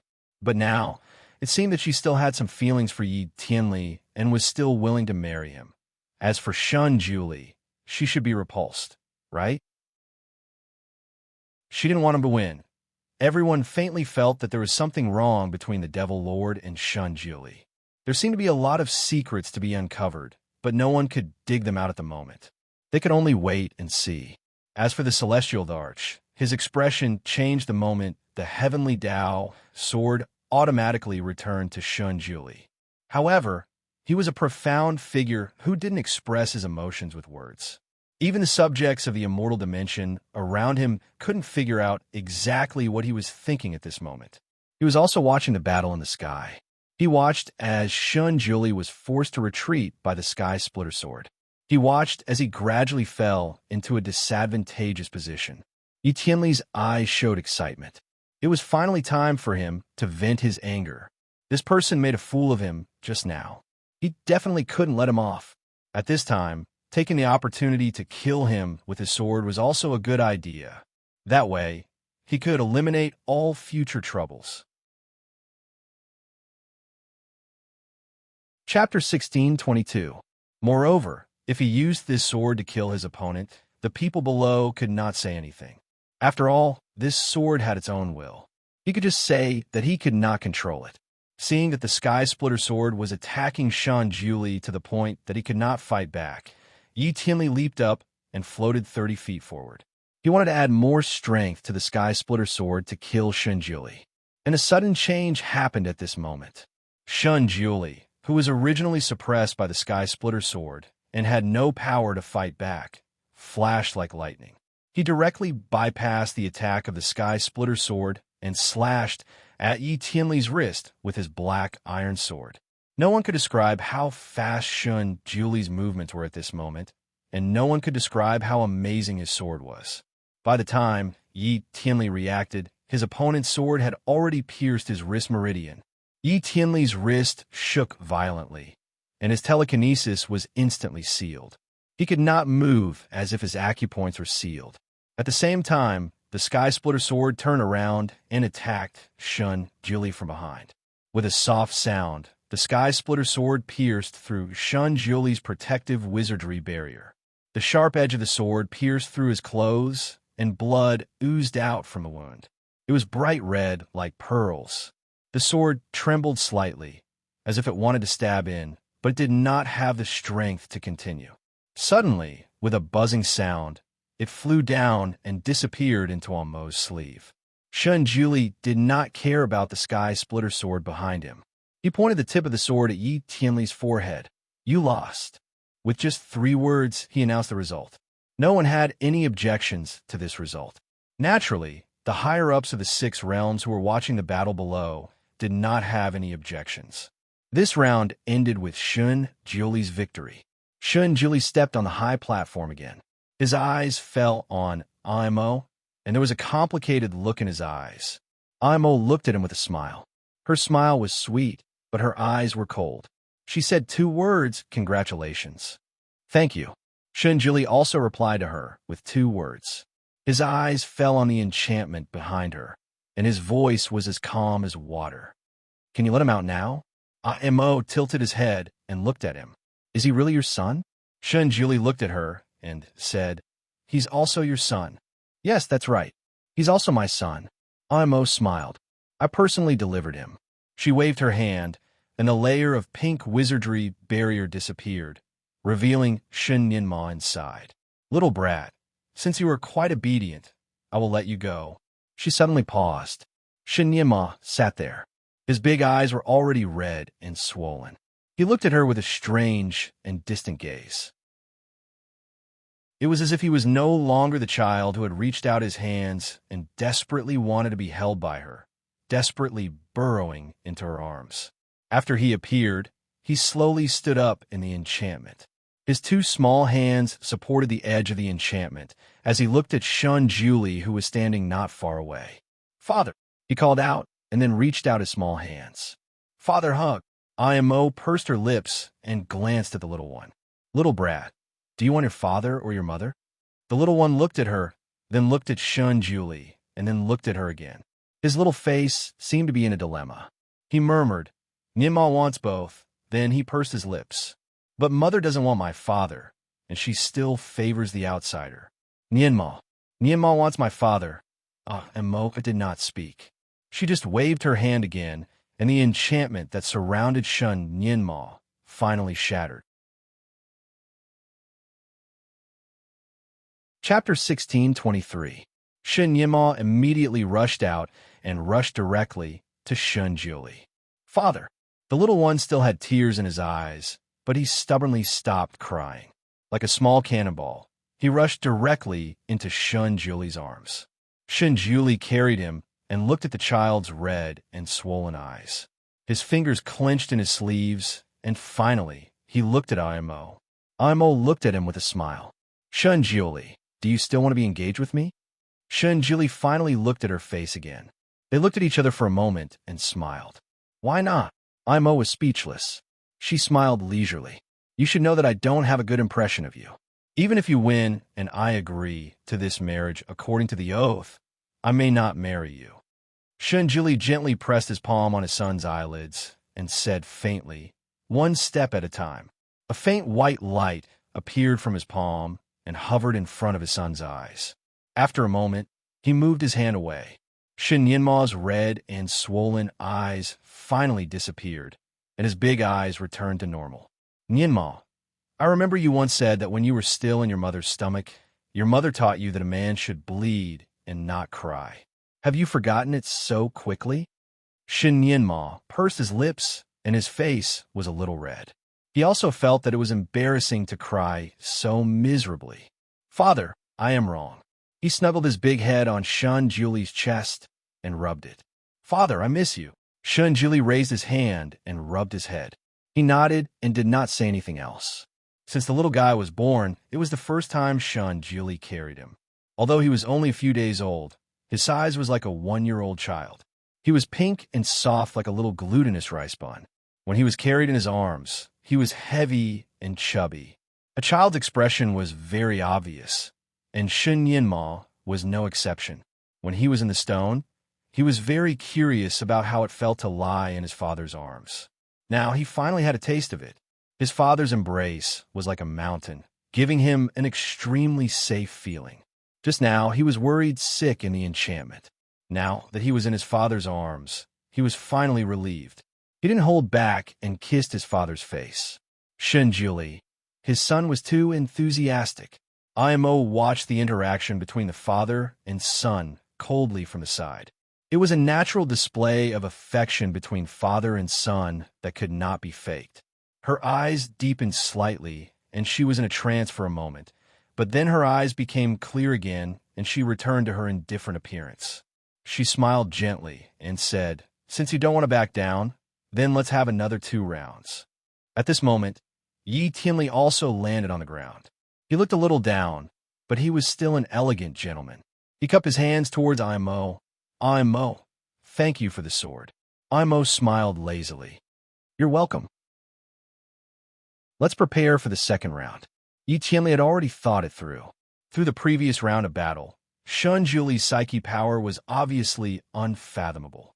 His spells must be very powerful as well. If they were to compete in spells in the second round, he was afraid that he would still lose miserably. Therefore, in the second round, he proposed to compete in Guqin skills.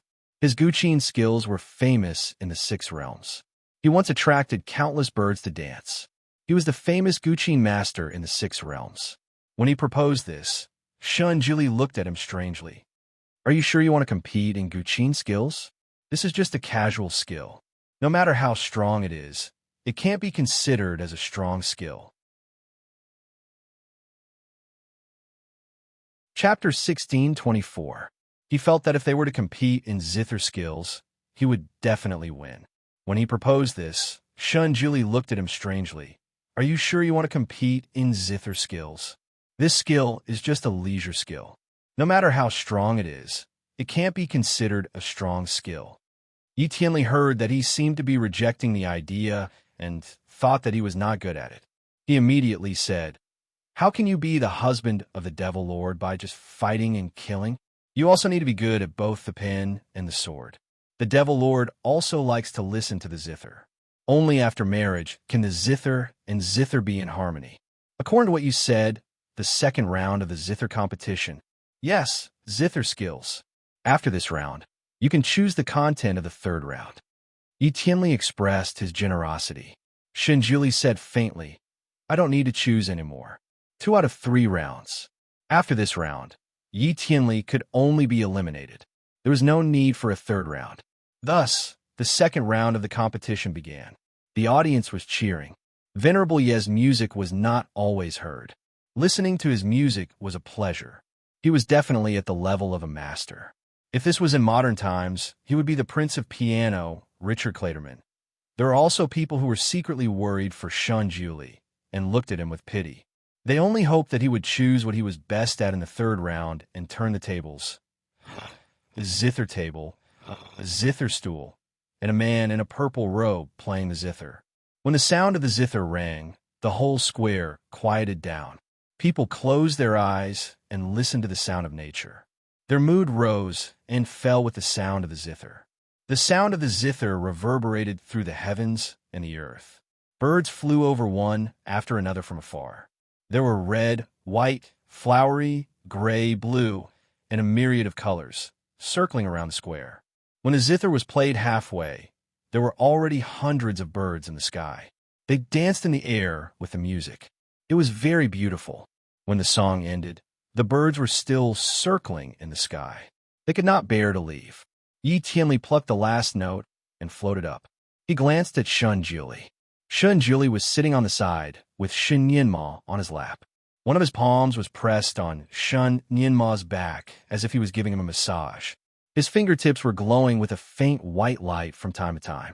Apparently, he was taking the opportunity to treat Shun Nianma's illness. After all, Shun Nianma had just had a high fever, so his body was still weak. Shun Juli noticed it when he carried him in his arms. This son of his was brought up by him, so naturally, he doted on him very much. He couldn't bear for him to suffer even a little bit, let alone allow him to be unhealthy. Therefore, he immediately treated him. His medical skills were undoubtedly the best. While Yi Tianli was playing the Guqin, he had already made Shun Nianma sweat profusely. This process was obviously not very comfortable. The little guy frowned slightly, but he could still endure it by pursing his lips. After Yi Tianli finished playing, Shun Juli also finished massaging the child. After Shun Nianma was sweating, Shun Juli cast a cleaning spell on him to make him feel refreshed. After cleaning up, the little guy felt much more refreshed. All the illness had disappeared without a trace. Father, it was so painful just now, but I didn't cry. Shun Nianma opened his big eyes to ask for credit. Shun Juli patted his head. You are like a little man now. Shun Nianma was praised, so he was immediately in high spirits. His little chest also puffed out. He could not help but look at his mother again. His mother was sitting there with one hand on her cheek. She was looking at him thoughtfully. Chapter 16:25. Shun Nianma chose his father out of anger. Now that he saw his mother again, he was still very fond of her. When the mother and daughter looked at each other, he quickly showed his mother a big smile. However, Mo was immune to his angelic smile. She casually looked away and did not look at the father and son anymore. Oh no, was his mother angry with him? Shen Yanma was anxious and wronged. He pursed his lips and tried to reach out his little hand in the direction of his mother. He looked at her eagerly. He hoped that she would look at him again. As long as she showed any signs of wanting to hug him, he would immediately rush over. However, his mother did not look at him. She did not look at him again. She ignored his little hand. Shen Yanma slowly withdrew his little hand. What should he do? He wanted both his father and mother. He wanted them to be together. Shen Jili looked down slightly. How could he not see his son's disappointment? However, his gaze landed on Mo's face again. The moment he saw her, he had the urge to carry her away without a care for anything else. However, he could not. She had obviously forgotten about him, and he was the high and mighty devil master. If he forced her to be with him, it would only make her more disgusted. Perhaps they would never be able to go back. Therefore, he had to take it step by step. In the past, he always forced her to follow his footsteps and always let her stumble behind him. Now, he would follow her footsteps. She would be his. This would never change. After Yi Tianli finished his song, the audience applauded as usual. Yi Tianli smiled at Shen Jili, who had just stood up. He could not hide his pride in his smile. You can start now. When I played, I attracted a total of 128 auspicious birds. As long as you can surpass this number, you will win. Shen Yanma pouted. Not all of them are auspicious birds. I saw 5 crows just now. Yi Tianli was speechless. He wanted to kick this little bastard out. Shen Jili was too lazy to speak. When he could crush his opponent with his strength, anything he said would be superfluous. He raised his hand, and a guqin appeared on his lap. Shen Yanma stared at his father's guqin, and then looked at Yi Tianli's guqin. He said loudly, "Father, is this an ordinary guqin? That's an immortal zither." His small eyes were very sharp. He could see that Yi Tianli's guqin was surrounded by immortal energy, while his father's guqin was an authentic one without any immortal energy. Shen Jili hugged him with one arm and played the zither with the other. "It's okay. Father, put me down so that you can play the zither. I promise I won't run around." Shen Yanma wanted his father to win, so he did not want to burden him. He could already run on his own. No need, just be obedient. Shen Jili didn't even raise his head. He stroked the strings of the zither with one hand, and a string of notes flowed out. Finally, he finished tuning. Yi Tianli was speechless. His face did not look good. He actually wanted to hold the child and play the zither. This was blatant contempt. The people below looked at each other and felt that Shen Jili was too conceited. Playing the zither with one hand and competing with the guqin saint? Did he know that he could not win? So he found a good excuse when he lost? The Emperor Immortal stood up. "If you feel that no one is taking care of your son, I can send the second concubine to take care of him." "No need." Shen Jili still said the same 2 words. He raised his fingers and the notes flowed under his fingers. Chapter 16:26. Yi Tianli sat on the side in a daze.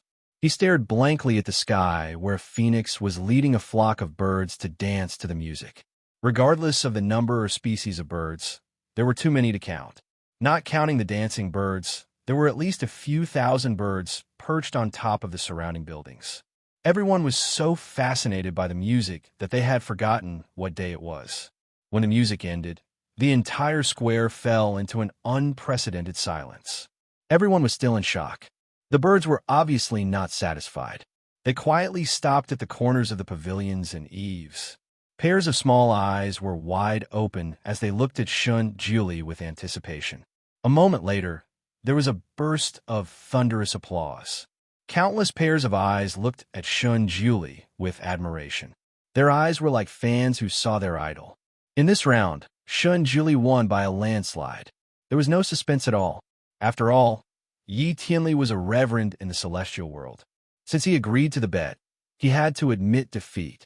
His face was pale as he saluted Shen Jili. "You have won." Xiao Xian accepts defeat wholeheartedly. Then he bowed deeply to Amo, and Mo, I am sorry. He had failed to live up to her expectations.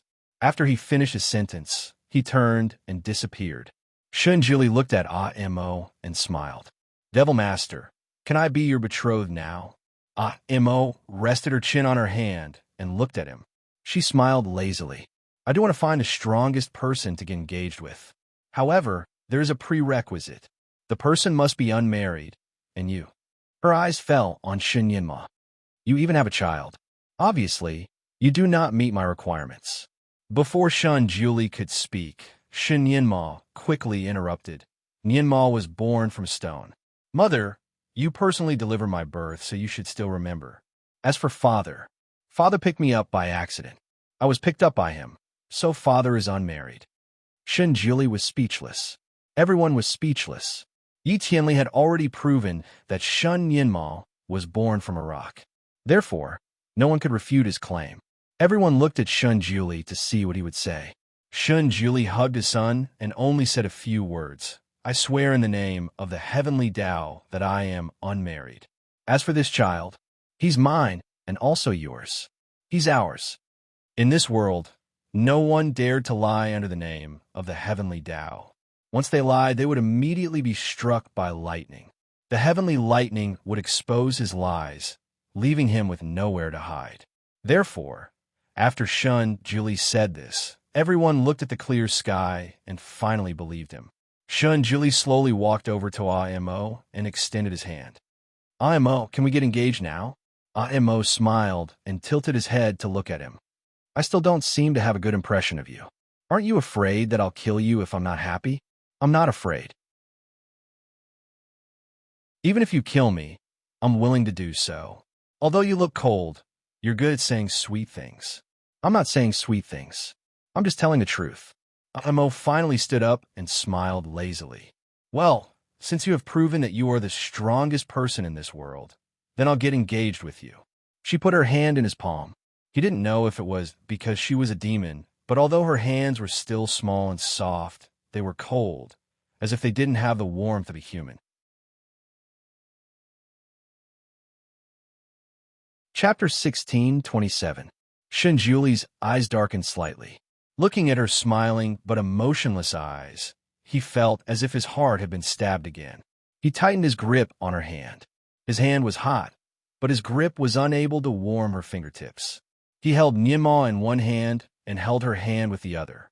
These two were his most beloved people in his heart. They should be a family. No matter what, he and she were back together again. They were a family again. He would thoroughly investigate the main reason why she was so emotionless. He would let her, who used to be lively, cheerful, smart, and lovely, come back.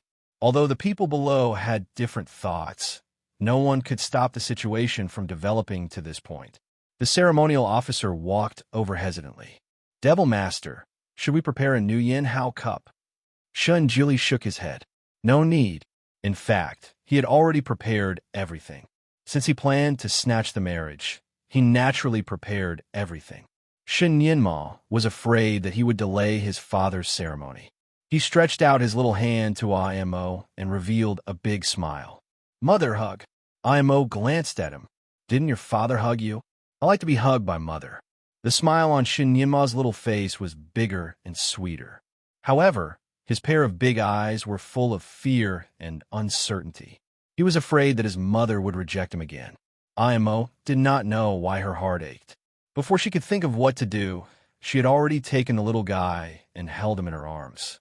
Ever since she came to this world, she had always felt empty. However, since this little guy came to her side, her empty heart seemed to have been filled a little.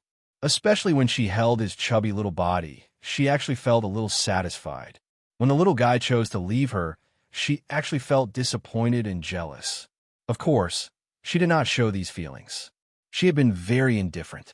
As for Shun Juli, she did not have any feelings for him. She even had an instinctive dislike for him. She did not want him to be her fiancé, so she wanted to help Yi Tianli. She did not expect that Yi Tianli and Shun Juli were so different. Even if she helped him, the result could not be changed. Forget it. Anyway, her current life was quite boring. Perhaps this person could bring her some joy. Shun Julie was still holding her hand, as if he was afraid that she would run away. Out of nowhere, he pulled out a white jade cup. The cup was extremely exquisite, engraved with a pattern of mandarin ducks playing in water. The carving was extremely lifelike, and every feather of the mandarin ducks was lifelike. Some of the people below were also knowledgeable. The moment they saw the cup, they all secretly sucked in a breath of cold air. That white jade was no ordinary white jade. It was the bone of a vicious beast from the netherworld Dead Sea. This kind of evil beast spine was born with a piece of jade.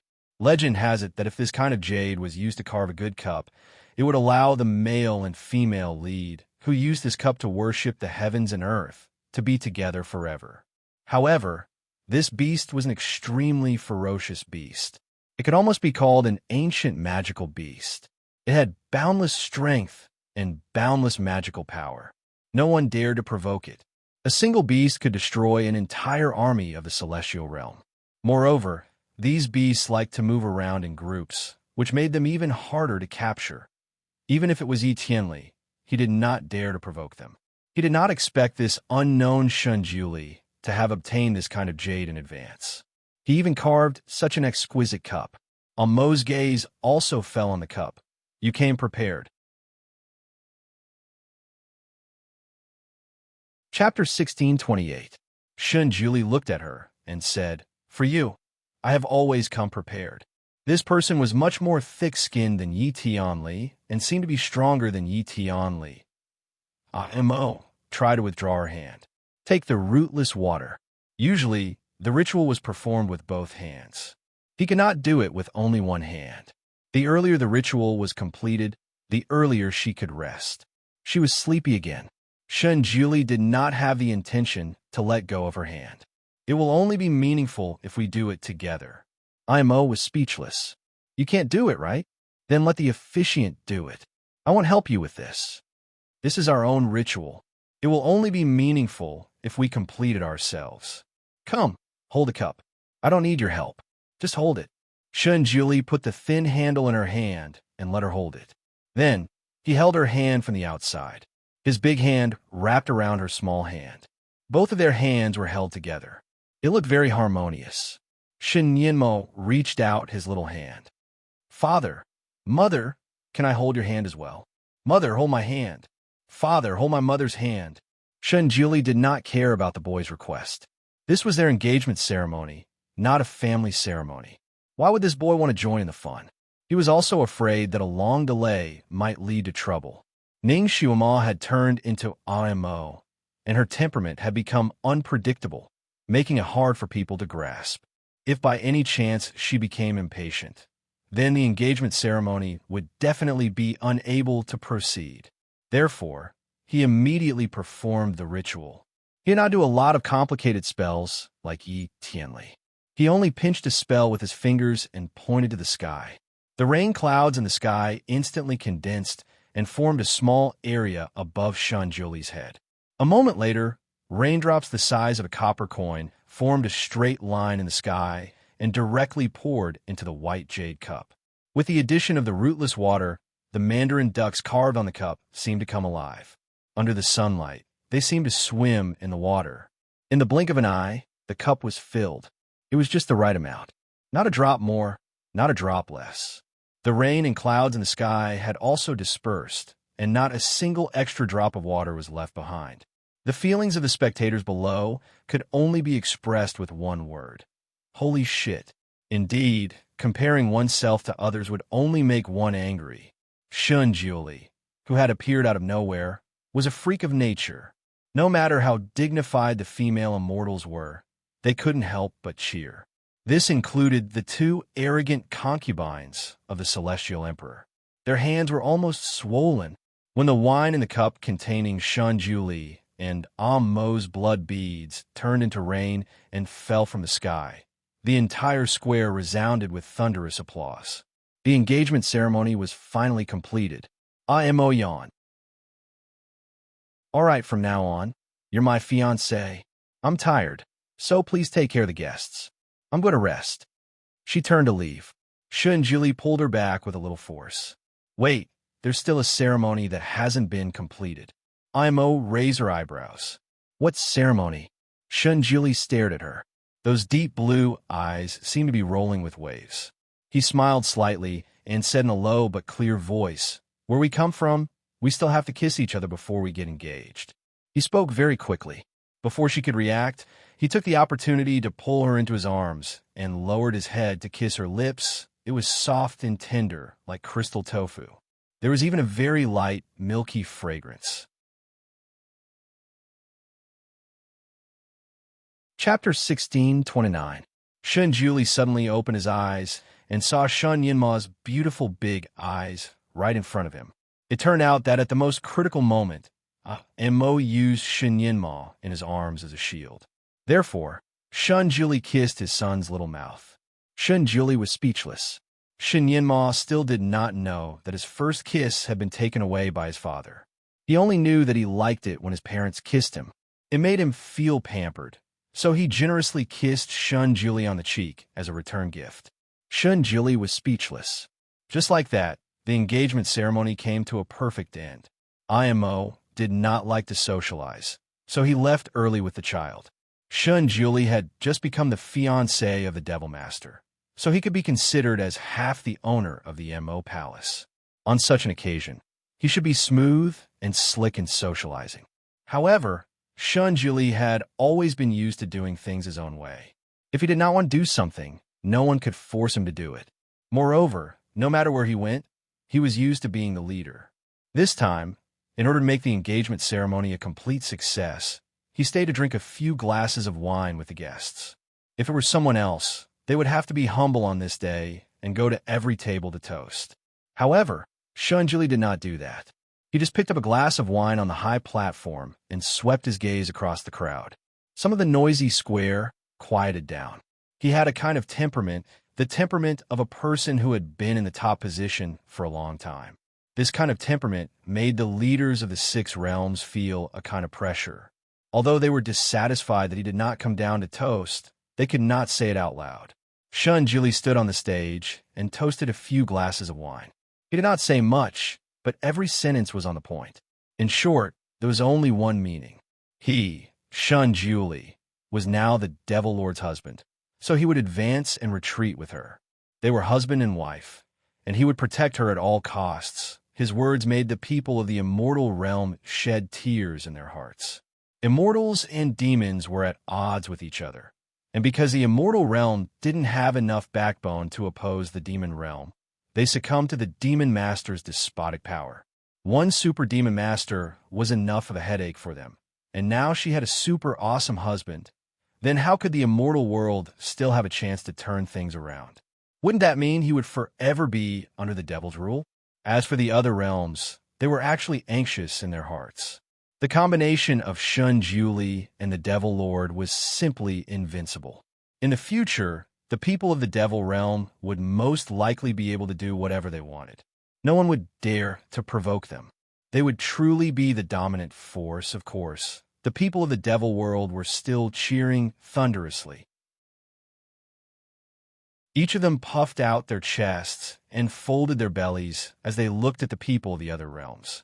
It was still the Celestial Emperor who was unwilling to give up.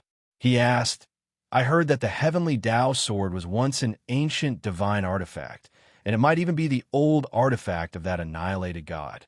Now that it belongs to your Excellency, what is your Excellency's relationship with that annihilated god? When this question was asked, the entire crowd fell silent. Although the crowd didn't know the specific story between the ancient gods and demons, they all knew that the gods and demons were at odds with each other at that time. In fact, a battle had almost destroyed the entire gods-demons continent. Now, the demon master had returned, but that ancient god hadn't.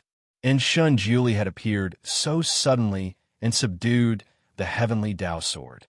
Furthermore, there wasn't the slightest bit of demonic chi on his body, and there was even a faint, auspicious light surrounding him. This meant that the cultivation technique he cultivated didn't belong to the devil realm. Based on all of the above, the crowd couldn't help but suspect his identity. Someone blurted out, Your Excellency can't be... You can't be that ancient god, right?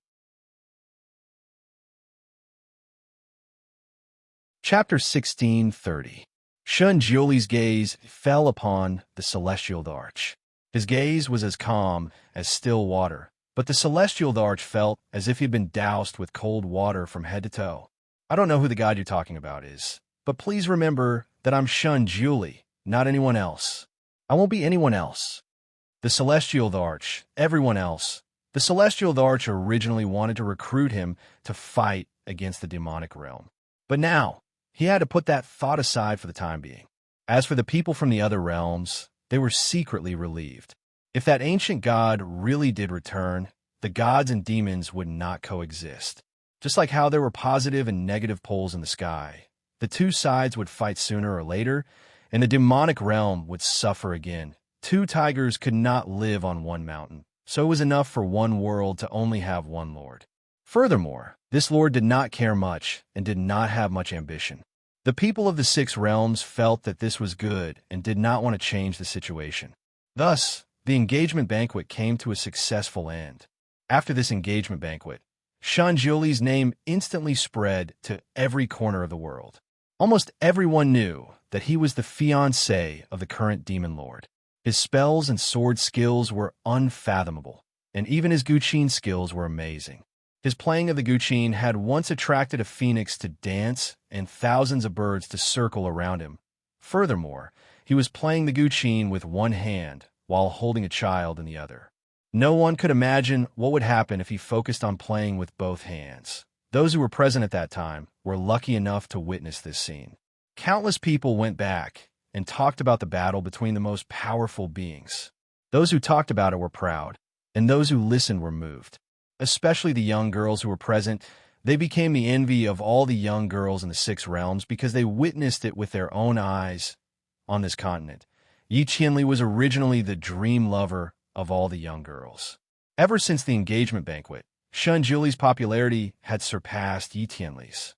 He had replaced Yi Tianli's position and became the new idol. Many girls wanted to meet him by chance. They were lovesick because of him.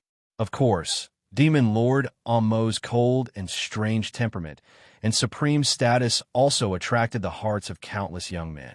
Some of the people present were good at painting, so they had already drawn her appearance. Somehow, it had spread throughout the continent. Originally, the Demon Lord in people's hearts was a ferocious monster with 3 heads and 6 arms. Unexpectedly, it was such a beautiful little girl. It was hard to imagine that such a delicate little girl had lived for tens of thousands of years. Everyone felt that their worldview had been refreshed. When a person's status is too high, people will only put him or her on the altar and worship him or her as the savior in their hearts, who can only be seen from afar and not played with. There were very few people who wanted to develop an equal relationship with the other party, and that would require universal condemnation. Therefore, when Shun Jiuli's position in the Tianci continent was too high, the women of that world felt that it was blasphemy to even think about him. The women who fell in love with him were either fairies, foxes, or even Ning Xiumao, the transmigrator. Similarly, Amo's position in this world was also very high, so there were not many people who really wanted to be close to her and wanted to marry her. Even when Yi Tianli was with her, he was a little afraid and trembling with fear.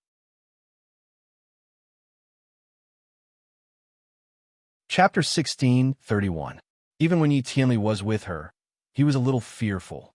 He was afraid that he would make her unhappy, so he did not dare to force her to do anything. Of course, the others did not dare to do anything either. He had always been regarded as the tallest person. Although he was cool and handsome, because he was held too high, he became lonely. There were only subordinates and passers-by who tried to curry favor with him. He did not even have a true friend. When he was really depressed, he could not even find a good friend to talk to. Therefore, after 3 years, Mo used to think that life was cool and domineering. Gradually, she became bored and found it difficult to pass the time. Therefore, she wanted to get engaged and find a partner. It was not for anything else but to have someone to talk to. Yi Tianli had been by her side for so long. She thought that she could get rid of her loneliness a little. In fact, she did not have much in common with Yi Tianli. She went out with him several times only because she was too bored. Yi Tianli was gentle and considerate to her and acted according to her mood. Therefore, after a long time, she still felt that her life was a little empty. She still could not find anything in this world that really interested her. Her life seemed to be glorious, but in fact, it was somewhat muddle-headed. However, this kind of life ended at the moment when she and Shun Julie were engaged. She suddenly realized that her life had suddenly become busy. Ever since Shun Julie had gotten engaged to her, he had openly moved into Mo Palace as her fiancée. There was only a wall between his palace and hers. He would report to her place at least once a day, and this time, it was especially long. He came in the morning and left at night. He stayed by her side the whole day. She was used to being alone in the past 3 years. Subconsciously, she did not trust anyone. Naturally, she did not want to meet with one person so frequently. Therefore, on the third day, she began to negotiate with him seriously. However, he had his reasons. He said that Nianmao was with her. The child was so young that he needed his father to take care of him. It sounded like an excuse.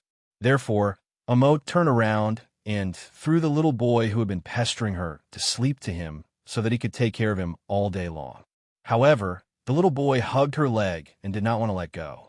He cried loudly and said that his mother could not abandon Nianmao. Nianmao wanted to be with his mother. Ever since she came to this world, she had maintained the appearance of a 13 or 14-year-old girl. Now that this little fellow was crying and calling her mother, she also felt drunk, but damn it, she didn't feel out of place. She could harden her heart to anyone, but not him. Whenever the little fellow cried or laughed, it would inexplicably tug at her heart. The child seemed to lack motherly love and stayed in her arms every day. Especially when he slept at night, he had to hug her arm to sleep. After he pulled it out, he would close his eyes and search for it in a daze. His 2 little hands would scratch around until he grabbed her arm and hugged in his arms. She didn't know what a normal child was like, but she felt that this little ancestor was extraordinarily clingy, even more clingy than a dogskin plaster. If the child couldn't be pushed out, the father naturally couldn't be pushed out either. She didn't know who Shun Julie had learned how to pick up girls from. Every day when he arrived in the morning fog, he would give her a bouquet of flowers. Those flowers were exotic species that she had never seen before. They were quiet and fragrant. Not only were they beautiful, but they also had a refreshing effect. However, Amo did not keep any of those flowers.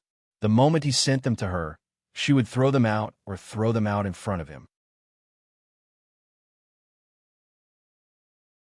Chapter 1632. After the flowers were thrown out, they would wither at his feet. Although he did not show anything on his face, there was a hint of disappointment in his eyes from time to time. He would clean up the flowers and the scattered petals. Then, he would send a different flower the next day. Somehow, Imo felt happy when she saw the disappointment in his eyes. Therefore, she seemed to have finally found a little fun and did not get tired of it. Later, every time he sent flowers, she would not only throw them out, but also wipe away the fragrance of the flowers. No matter what kind of flowers it was the same. Even if she liked some of the flowers, she would throw them out without hesitation because they were sent by him. Throwing the flowers had become an instinct and a pleasure. After persisting for a month, he finally stopped sending flowers. Imo subconsciously waited for him for the whole morning, but he did not come. She was a little puzzled, but she did not show it. Recently, little Nianmao was very curious and always pestered her to teach him this and that. His little mouth was very sweet, and he could not stop talking about his mother. In the past month, he was much closer to her. He let her hug him, praise him, and play with him. Little Nianmao began to find it funny that his mother did not accept the flowers sent by his father. Later, he was a little embarrassed for his father. Later, he even gave his father an idea. He said that his mother probably hated flowers, so he advised him not to send flowers. However, his father was very stubborn in this aspect. He gave and gave, gave and gave. He was undaunted. Every time little Nianmao saw his father come in with a bouquet of flowers, he felt a little embarrassed for him. Subconsciously, he did not look at him. After his mother threw the bouquet of flowers out, He climbed on his father's knee as if nothing had happened. He played with him and listened to him explain some spells and other things. His father was very knowledgeable.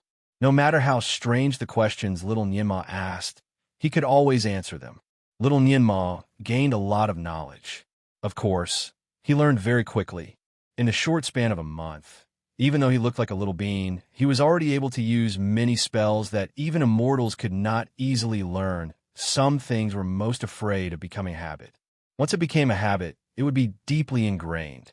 For example, when Shun Julie sent flowers, Mo threw them away happily, but it had become a habit.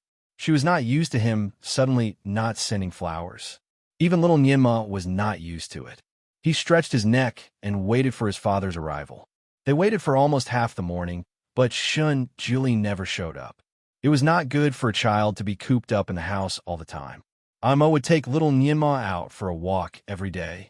Most of the time, they would go to the huge backyard of Mo Palace. "Why didn't father come today?" Little Nianma repeated for the 8th time as he looked out of the window. Mo stood up and picked him up. "Let's go for a walk." The sun was shining brightly outside, and the wind was warm. Nianma held his mother's arm tightly. "Mother, I heard that the heavenly fire flower has bloomed. I want to go and see it." In the entire Mo Palace, the only place where the heavenly fire flower grew was in Shun Julie's courtyard next door. Mo knew what Nianma was thinking. The little guy missed his father and wanted to go there to see it. Mo smiled. She knew that there was a kind of pursuit in this world called playing hard to get. Chapter 1633. Perhaps this was what the Almighty wanted to do, but unfortunately, she did not fall for it. It didn't matter if he sent flowers or not. She wouldn't take it to heart.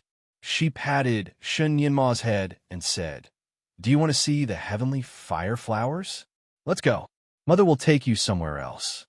Her magic power was now boundless. She simply pointed at an open space in the garden, and the heavenly fire flowers that originally grew in the courtyard emerged from the soil. In just a moment, there was a large patch of flowers. The red color looked very festive. Shun Nianma looked at the large patch of flowers and was speechless.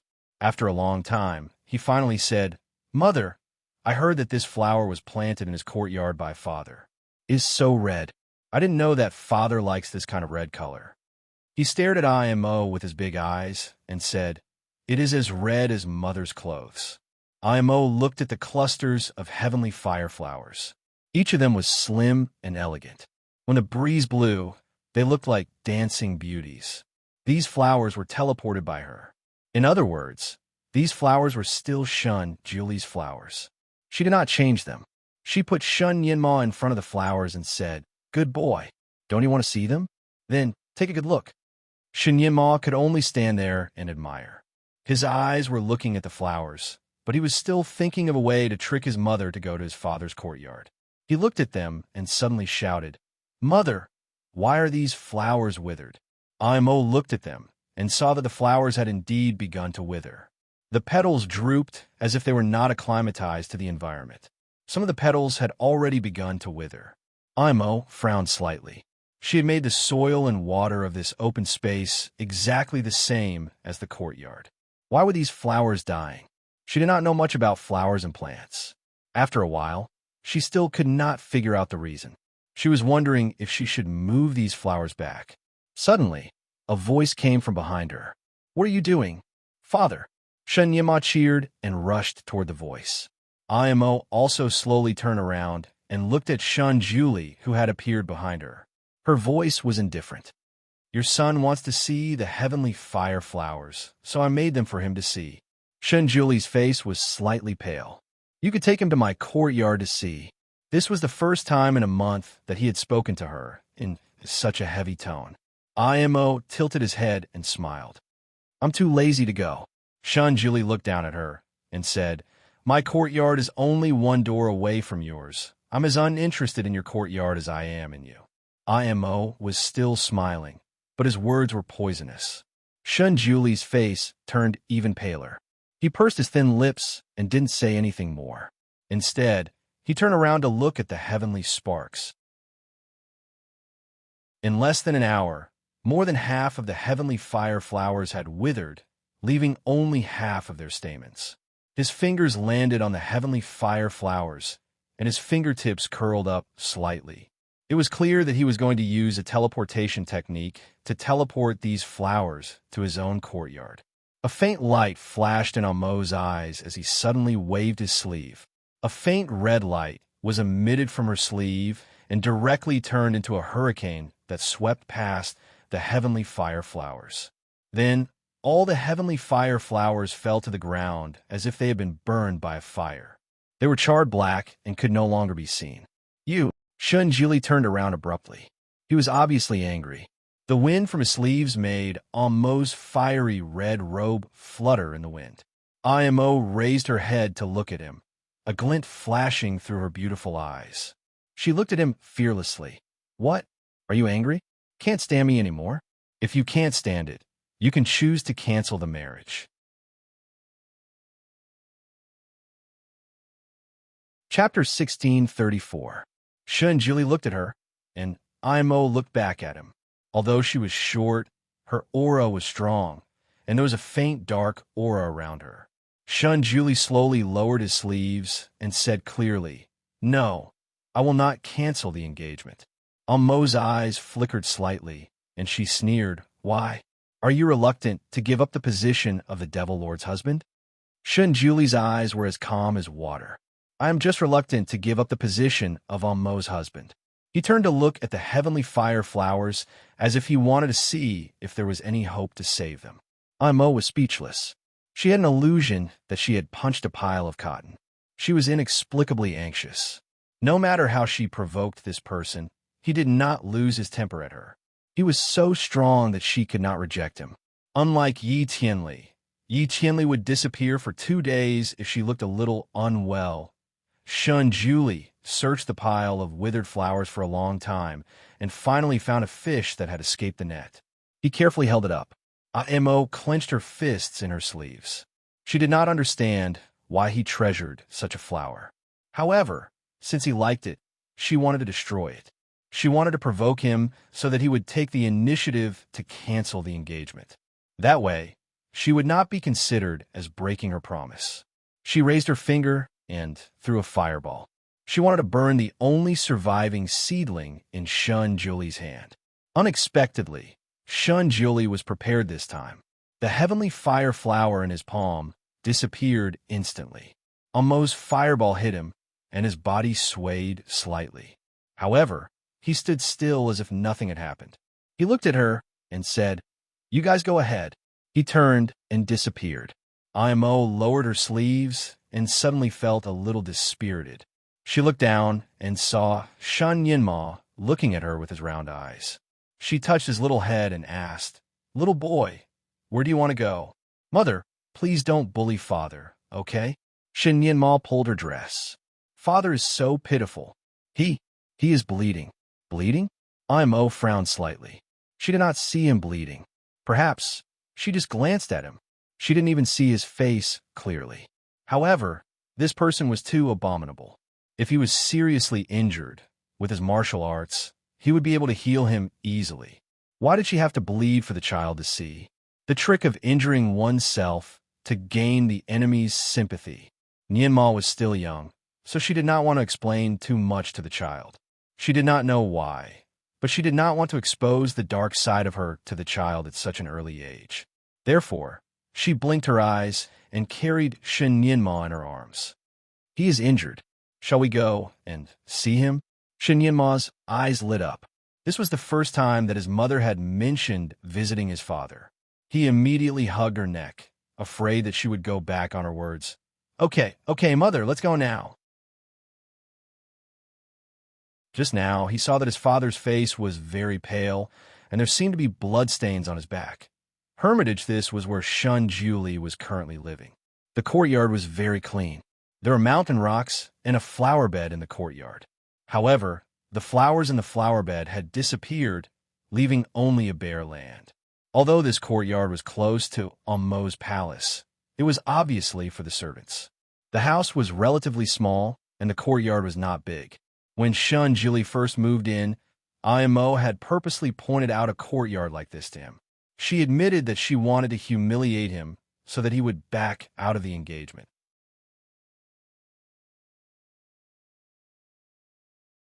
Chapter 16:35. She did not expect him to move in without hesitation. Originally, a gardener from the Devil clan lived in the courtyard. The gardener was not a clean person, so the house he lived in was a little dirty and messy. When Shun Julie arrived, the gardener had just moved away. There was a suspicious smell of smelly feet in the house. Shun Julie used the cleansing spell 7 or 8 times to clean the house. Of course, the furniture inside was also destroyed by him and replaced with new ones. IMO had never been here before. It was her first time here. The moment she came in, her vision blurred for a moment. She felt that the layout of this place was somewhat familiar. Even the wind chimes under the eaves gave her a sense of déjà vu. She paused for a moment. Shun Julie was busy in the flower garden. He had just planted the only remaining heavenly fire flower. The flower's head was drooping, and she did not know if it could survive. His back was facing them, and she could clearly see that there was blood dripping out from his back. "Father, you are bleeding."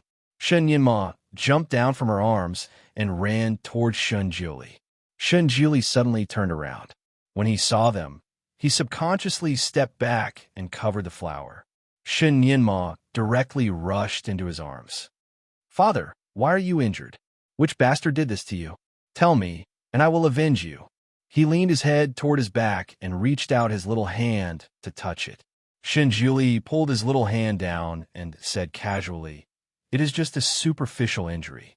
It is not a big deal." When he looked up, he saw Mo leaning against the door and looking at him lazily. Both of them looked at each other. Mo smiled. "It seems that you also have times when you are injured. You have lost a lot of blood. I think you may need to rest for a few days." Her words were both concerned and sarcastic. Shinjili looked at her and did not speak. After all, Shun Yima was still young. He thought that his mother finally began to care about his father. His little face suddenly showed a smile. "Father, you see, mother also cares about you." The child's smile was too innocent and innocent. Imo paused. She originally wanted to mock Shun Julie a little more, but now she couldn't bring herself to do so. Little Nianma was very sensible. He could feel the Cold War between the adults. The child was caught in the middle, so he tried his best to make them reconcile. Shun Julie sighed and rubbed the child's head. "Yes, father's very happy." Almo's gaze fell on the flowers behind him. "Your Excellency treasures these flowers very much." Shun Julie subconsciously covered the flower again. His eyes darkened. "Imo, don't ruin it again. I have a use for it." What is it used for?" It was rare for Imo to be curious. "This you will know in the future." Shun Julie hesitated for a moment. Imo yawned. "Forget it. Actually, I'm not interested in knowing. It's just a flower. It doesn't matter if I keep it in Mo Palace." Her eyes looked around the courtyard casually. Finally, her gaze fell on his hands. He had probably just finished planting the flowers, so there was still mud on his hands. It was rare to see him like this. In her eyes, he was always the kind of man who was dressed neatly with a tight collar. It was the first time she saw him so lively. She did not know why, but he had a trace of bleakness, which made her heart inexplicably tight. She did not like this feeling. She tilted her head and looked at him. Slowly, she walked over. "Let me see your injury."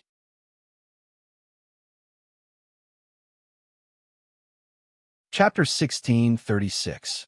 This was the first time she spoke to him in such a caring tone since they reunited. Shinjili took a step back. "No need." Shinyamal was anxious. He hugged his father's shoulder tightly. "Father, let mother take a look at you. Let her take a look." Mother's medical skills are also very good. Why did his father not seize this opportunity to be close to his mother? He was so anxious. Shun Julie had been facing her, so she could not see the wound on his back. Amo laughed. "Are you playing hard to get again? I have been fooled. Since you don't want to take a look, I will not take a look." Shun Julie was relieved. He handed the child to her. "Take him out to play. I will take care of the wound myself." Just as he spoke, his vision blurred, and the red figure was gone. His facial expression changed slightly. When he was about to turn around, a cold hand had already touched his back. His body was slightly stiff. His fingers were slightly raised as if he wanted to do something, but he did not do it. In the time it took for him to pause, she had already hit his acupuncture point. The clothes on his back were rudely torn apart, and he could feel the slight chill in the air. He smiled bitterly. He had forgotten that she was now the Devil Master. Her kung fu should be similar to his. Shen Yinma also wanted to take a look at his father's injury, so he wanted to break free from his father's hand. However, his father held his little body tightly. He could not break free for a moment. He could not help but shout, "Father, look at Nianma. Look at Nianma. Let go of Nianma." Of course, Shun Jili would not let go. He was afraid that his son would see such a hideous wound. However, the little guy was struggling too hard. His acupuncture point was also hit, so he almost could not hold him. Mo's eyes fell on his back. There was a penetrating wound. It should be a sword wound. At this moment, the flesh near the wound was showing signs of decay. She could even see the bones inside. The wound was terrible. It was extremely stimulating to one's senses. With a flick of Mo's sleeve, Shun Juli's shirt automatically closed and covered the wound once more. Almost at the same time, Shun Juli's acupoints opened by themselves. He held the child, who almost fell to the ground, and dodged to the side. Mo had already moved to stand in front of him. She didn't say anything else, but there was a flash of light in her palm, and a small green bottle appeared. "Your Excellency, you can't heal yourself. I can help you this once, but I have a condition." Shen Jili looked at her with a faint smile. "Break off the engagement with you? Mo. How'd he get it right?" "Yes. As long as you agree to break off the engagement, your wound will be healed immediately." Mo felt that her condition was very timely. She already knew that the wound on his back was the credit of her sky splitter. If the person who was injured by the sword did not get the special antidote, the wound would not be healed even if it did not hurt the vital parts. Instead, it would rot inch by inch. Not only would it corrode the body, but it would also corrode the soul. As long as the person was not dead, the body and soul would suffer in pain until the body and soul disappeared. At that time, she knew that Shun Jili was injured by her sword, but he had been fine. She thought that his medical skills had finally broken through the sky and could heal the wound of the sky splitter. She did not expect that. It seemed that when he was with her, he would not be able to heal her. Chapter 16:37. It seemed that when he was with her, he used a spell to cover up the wound. Somehow it was exposed this time.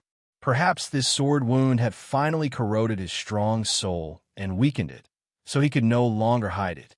This morning, he did not send her flowers again. This was the right time to ask for a condition. After a month of pain, he should have tasted the pain of his soul and body. Therefore, he should agree to cancel the engagement. When this person was in front of her, she always felt more and more impatient. She did not like this feeling very much. Mo looked at him with her bright eyes, hoping to get the word agree from his mouth. Unexpectedly, Shun Jili only looked at her and answered faintly, "No need." He turned and went into the house. Mo was speechless. She was so angry that she clenched her fists in her sleeves and suddenly sneered. While he was asking for it, it was not that she did not want to save him. When she looked down, she saw Shun Yinma standing by her feet and looking at her eagerly. When he saw her looking at him, he pursed his lips. "Mother, is the wound on father's back serious? Can you not ask for a condition to treat him? He has lost so much blood. It must be very painful." Mo was speechless. The little guy's eyes were too innocent, and there was a clear desire in them. This desire made Mo feel as if her heart was being pricked. She carried the child and said faintly, "It's okay. Since he doesn't want Mother to treat him, he must have his own way. I don't want to force him. Let's go. Mother will take you somewhere else to play." As she spoke, she strode out of the house. She did not want to stay in this house for a minute longer. Shun Jili sat on the bed and lowered his eyes to practice. Of course, he knew the reason for his injury. He had to admit that the Sky Splitter Sword was indeed an ancient, great demonic instrument. Its function was simply unbelievable. If an ordinary immortal was hit by such a sword, His flesh would definitely be destroyed within 3 days, and his soul would be scattered. Shinjuli's physique had always been different from ordinary people. It was also not comparable to the celestial powers. He would not be easily injured. Even if he was injured, he could quickly heal. In addition to his superb martial arts and medical skills, there was no injury that could stop him. However, he did not expect to kick an iron plate under the sky splitter sword. In the past month, he had searched for all kinds of treatment methods, but all he could do was slow down the progression of the injury. He could not heal it quickly. He naturally knew that she definitely had the antidote, but he didn't want to ask her for it. He also understood that after she found out about his injuries, she would definitely threaten him with the antidote, forcing him to cancel the engagement. She would never understand how important this engagement was to him. What was important was that he was willing to risk his life for it. Originally, he had already controlled his injuries, but because of the adventure last night, he had suffered a claw attack from a demonic beast, which aggravated his injuries. Thus, he temporarily did not have the strength to cover up the sword wound and let the child see it. After meditating for a moment, he opened his eyes and pulled up his sleeves, revealing the wound on his shoulder. This wound was caused by a demonic beast. Although it looked dangerous, it was still within the scope of his treatment. He applied the medicine himself and bandaged himself with one hand. The only thing that gave him a headache was the wound on his back. It seemed that all the medicine he used was soil and stone. His gaze fell on the lonely heavenly fire flower outside the window. He sighed softly. He did not know if this flower could come back to life. He could not help but ponder for a moment. Chapter 1638. As he was pondering, he suddenly sensed something and asked in a low voice, "Who's outside?"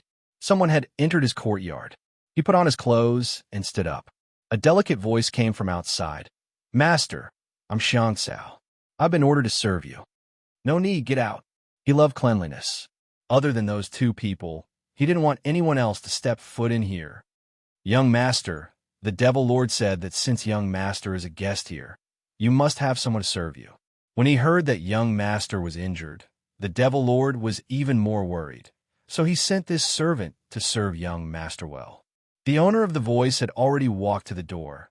However, that was all she could do, because in the next moment, a hurricane suddenly swirled around her, directly sweeping her up and blowing her away.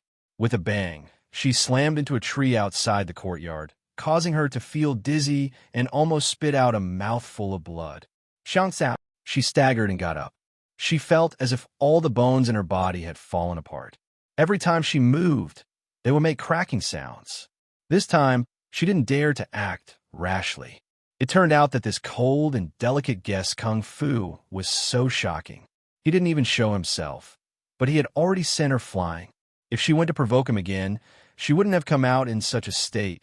She could only go back and report to the Devil Lord. Shinjuli sat on the cloud bed. His thin lips were tightly pursed, and there was anger in his eyes. His fingers slowly clenched. He felt as if there was blood boiling in his chest, and he couldn't suppress it. Ever since he was injured, his self-control was slightly weaker than before.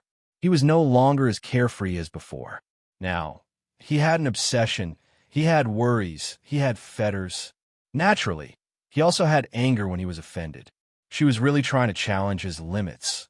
This damned sword wound on the sky regicide not only corroded the soul and body, it also had a poison that made people speechless. When it acted up, not only did it cause pain all over his body, it also stimulated the lust in his body. Originally, he had been suppressing it and was able to endure it as if nothing had happened. Now, he couldn't suppress it anymore. While he was enduring the pain, he also had to endure the burning desire. The sky regicide sword was hers. She definitely knew the characteristics of this sword wound and also knew how he would react. She just had to send a woman to serve him at this time. Did she really want to push him out that badly? She wanted to push him to another woman so badly. The piercing pain on his back came again. He closed his eyes and breathed heavily, silently adjusting his breathing. Mo was sitting in a pavilion in the back garden. She was slightly uneasy as she stared blankly at a cluster of flowers in the distance. The flowers were also red in color. They were canna flowers and were somewhat similar to the heavenly flame flower, but their effects were as different as heaven and earth. Canna was purely ornamental, while skyfire flower was a kind of miraculous medicine. IMO had studied the medicinal properties of this skyfire flower.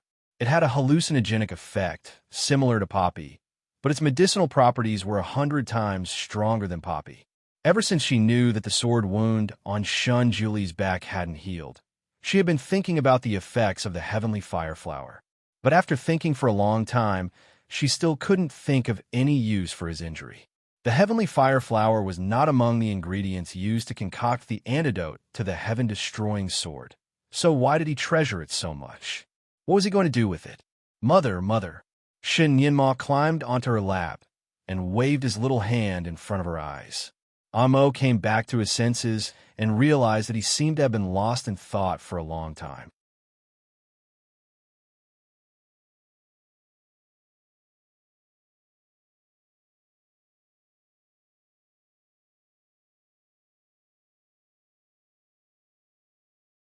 As he was short, he accidentally tripped on a branch with his heel and made a cracking sound. Although he didn't trip, the sound of the branch breaking made his chest jump as if a rabbit had been thrown into it. He subconsciously looked at his mother. She was still sleeping while leaning against the railing. Her long eyelashes covered her face, and she looked as beautiful as a sleeping beauty. Shinyama broke out in a cold sweat. Fortunately, his mother did not wake up. This was great.